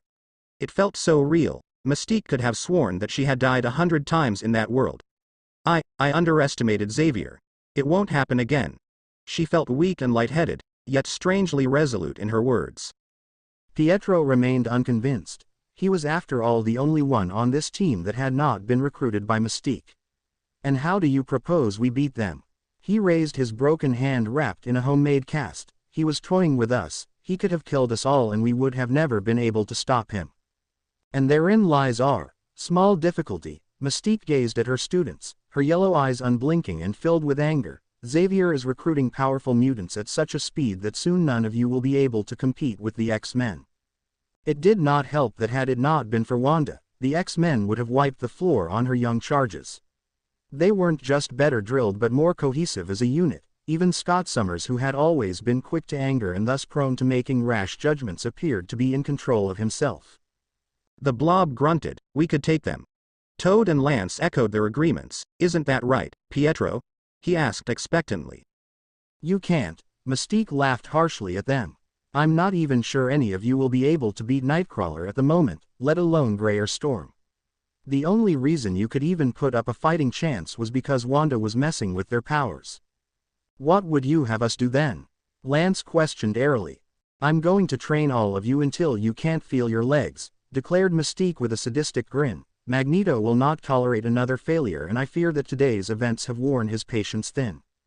She knew that they didn't have the firepower to compete with the X-Men, but that doesn't mean that they were completely outmatched. After all, if history had taught her anything, it was that the strongest side did not always win the war.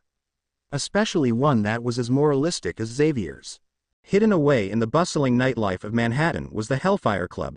The club was located in an antique yet somewhat modern building. It was very out of the way for something that boasted to among the most exclusive places in the world. Johnny mentioned that the only people that were allowed access were models, famous people, and those who were rich enough to laden the pockets of the owners with gold. The bouncer recognized Johnny. He allowed them entry but not before briefly mentioning that someone known as the Dazzler would be performing today. "Oh, you're going to love her," Johnny said as he pushed the apprehensive Naruto through the door. "Ali's performances are one of a kind."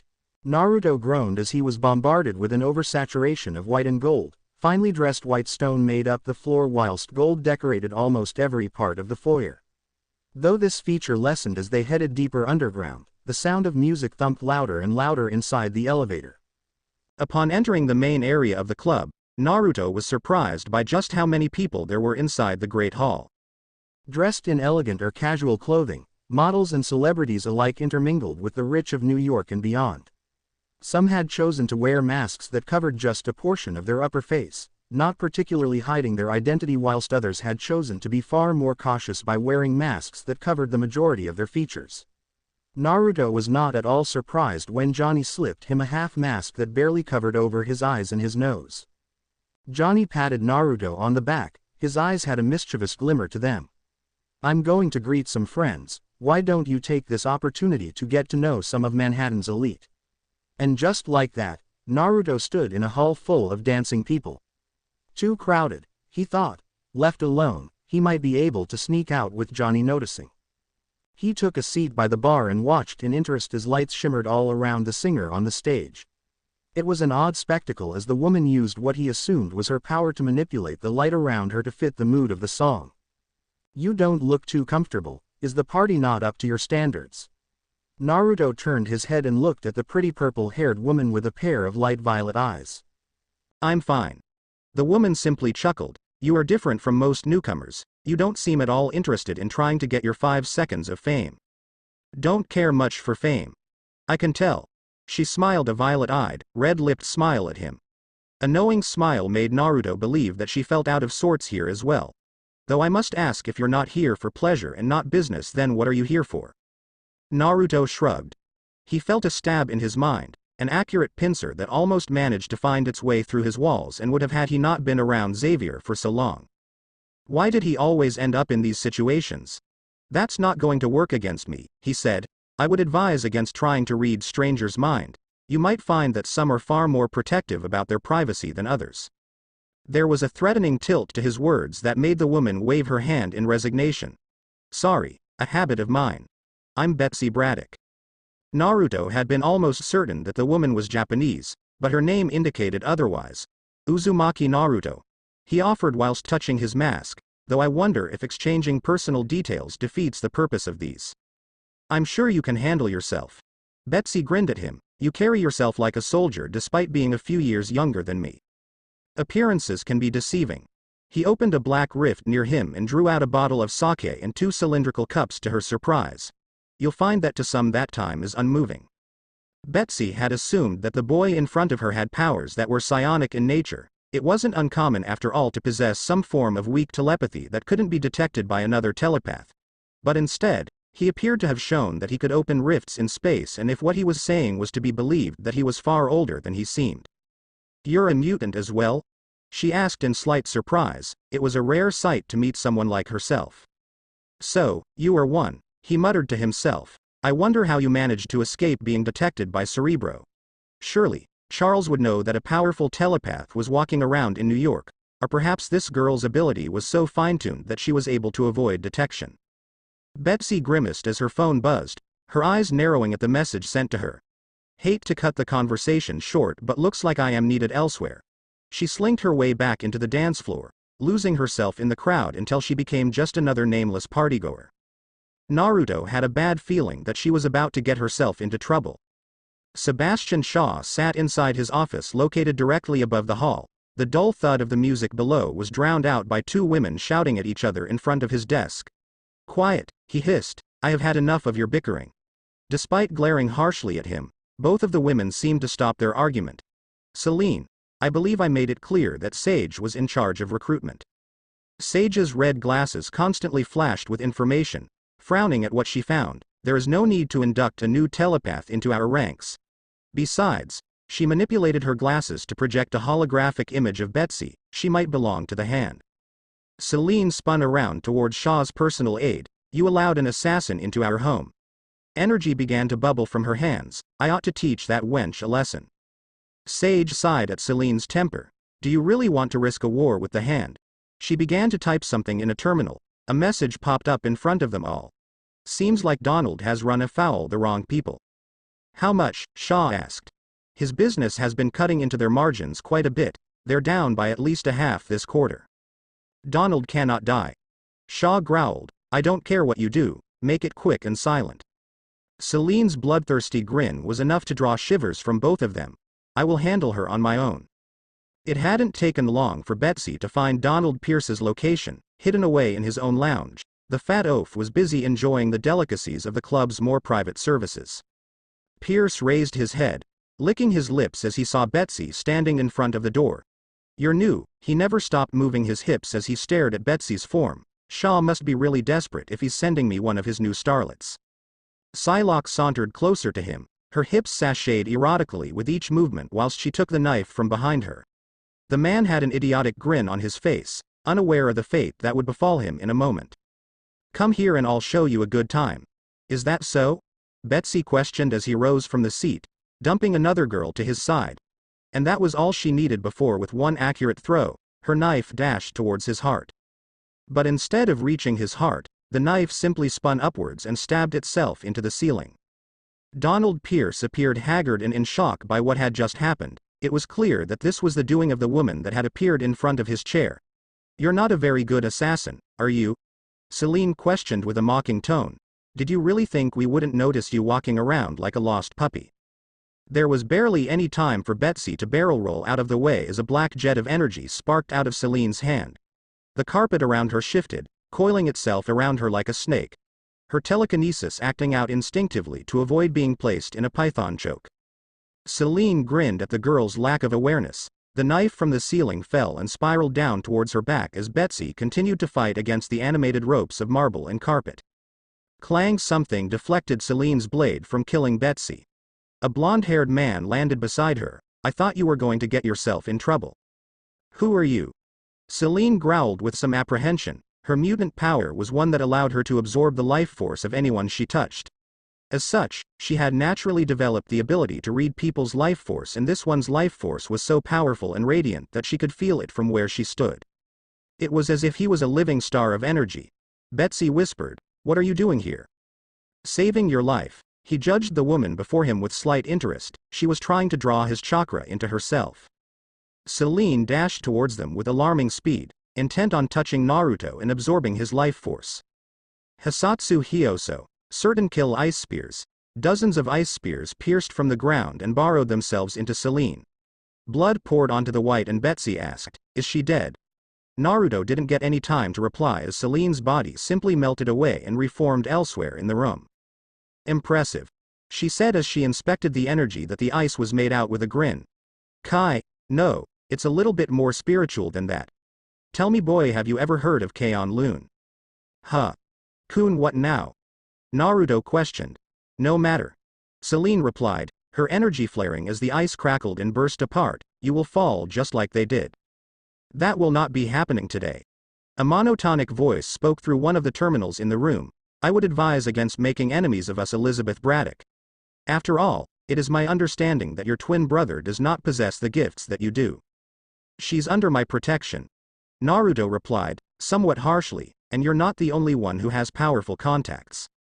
"Noted, Mr. Uzumaki. We have no quarrels with the Avengers or the Fantastic Four. There is no need for you to get involved. Besides, you will find that we are not the instigators but the wronged." Naruto narrowed his eyes at the terminal. Reed Richards and Xavier had worked hard on keeping his identity unknown, but it seemed that this mysterious person had managed to bypass both of their security systems without them knowing. That made whoever they were very dangerous, perhaps even more so than the vampire in front of him. "We are leaving." A black rift opened up behind Naruto and Betsy, swallowing them up before stitching itself back together. Celine sneered at the naked man cowering behind the sofa. "Get dressed, you oaf. Shaw wants to have a word with you." She disappeared in a show of light, leaving a confused and angered Pierce to recollect his thoughts. Mutants were dangerous. Trask had been right all along. "Trask, it's Pierce." He grasped his phone a little tighter as he realized just how powerless he was against them. "Where are we with the Sentinels project?" "Just a few weeks away from launch." Donald Pierce smiled sadistically. "Good. I think I found us the perfect lab rat to test it on." The end. Be sure to subscribe and like this video. See you in the next video.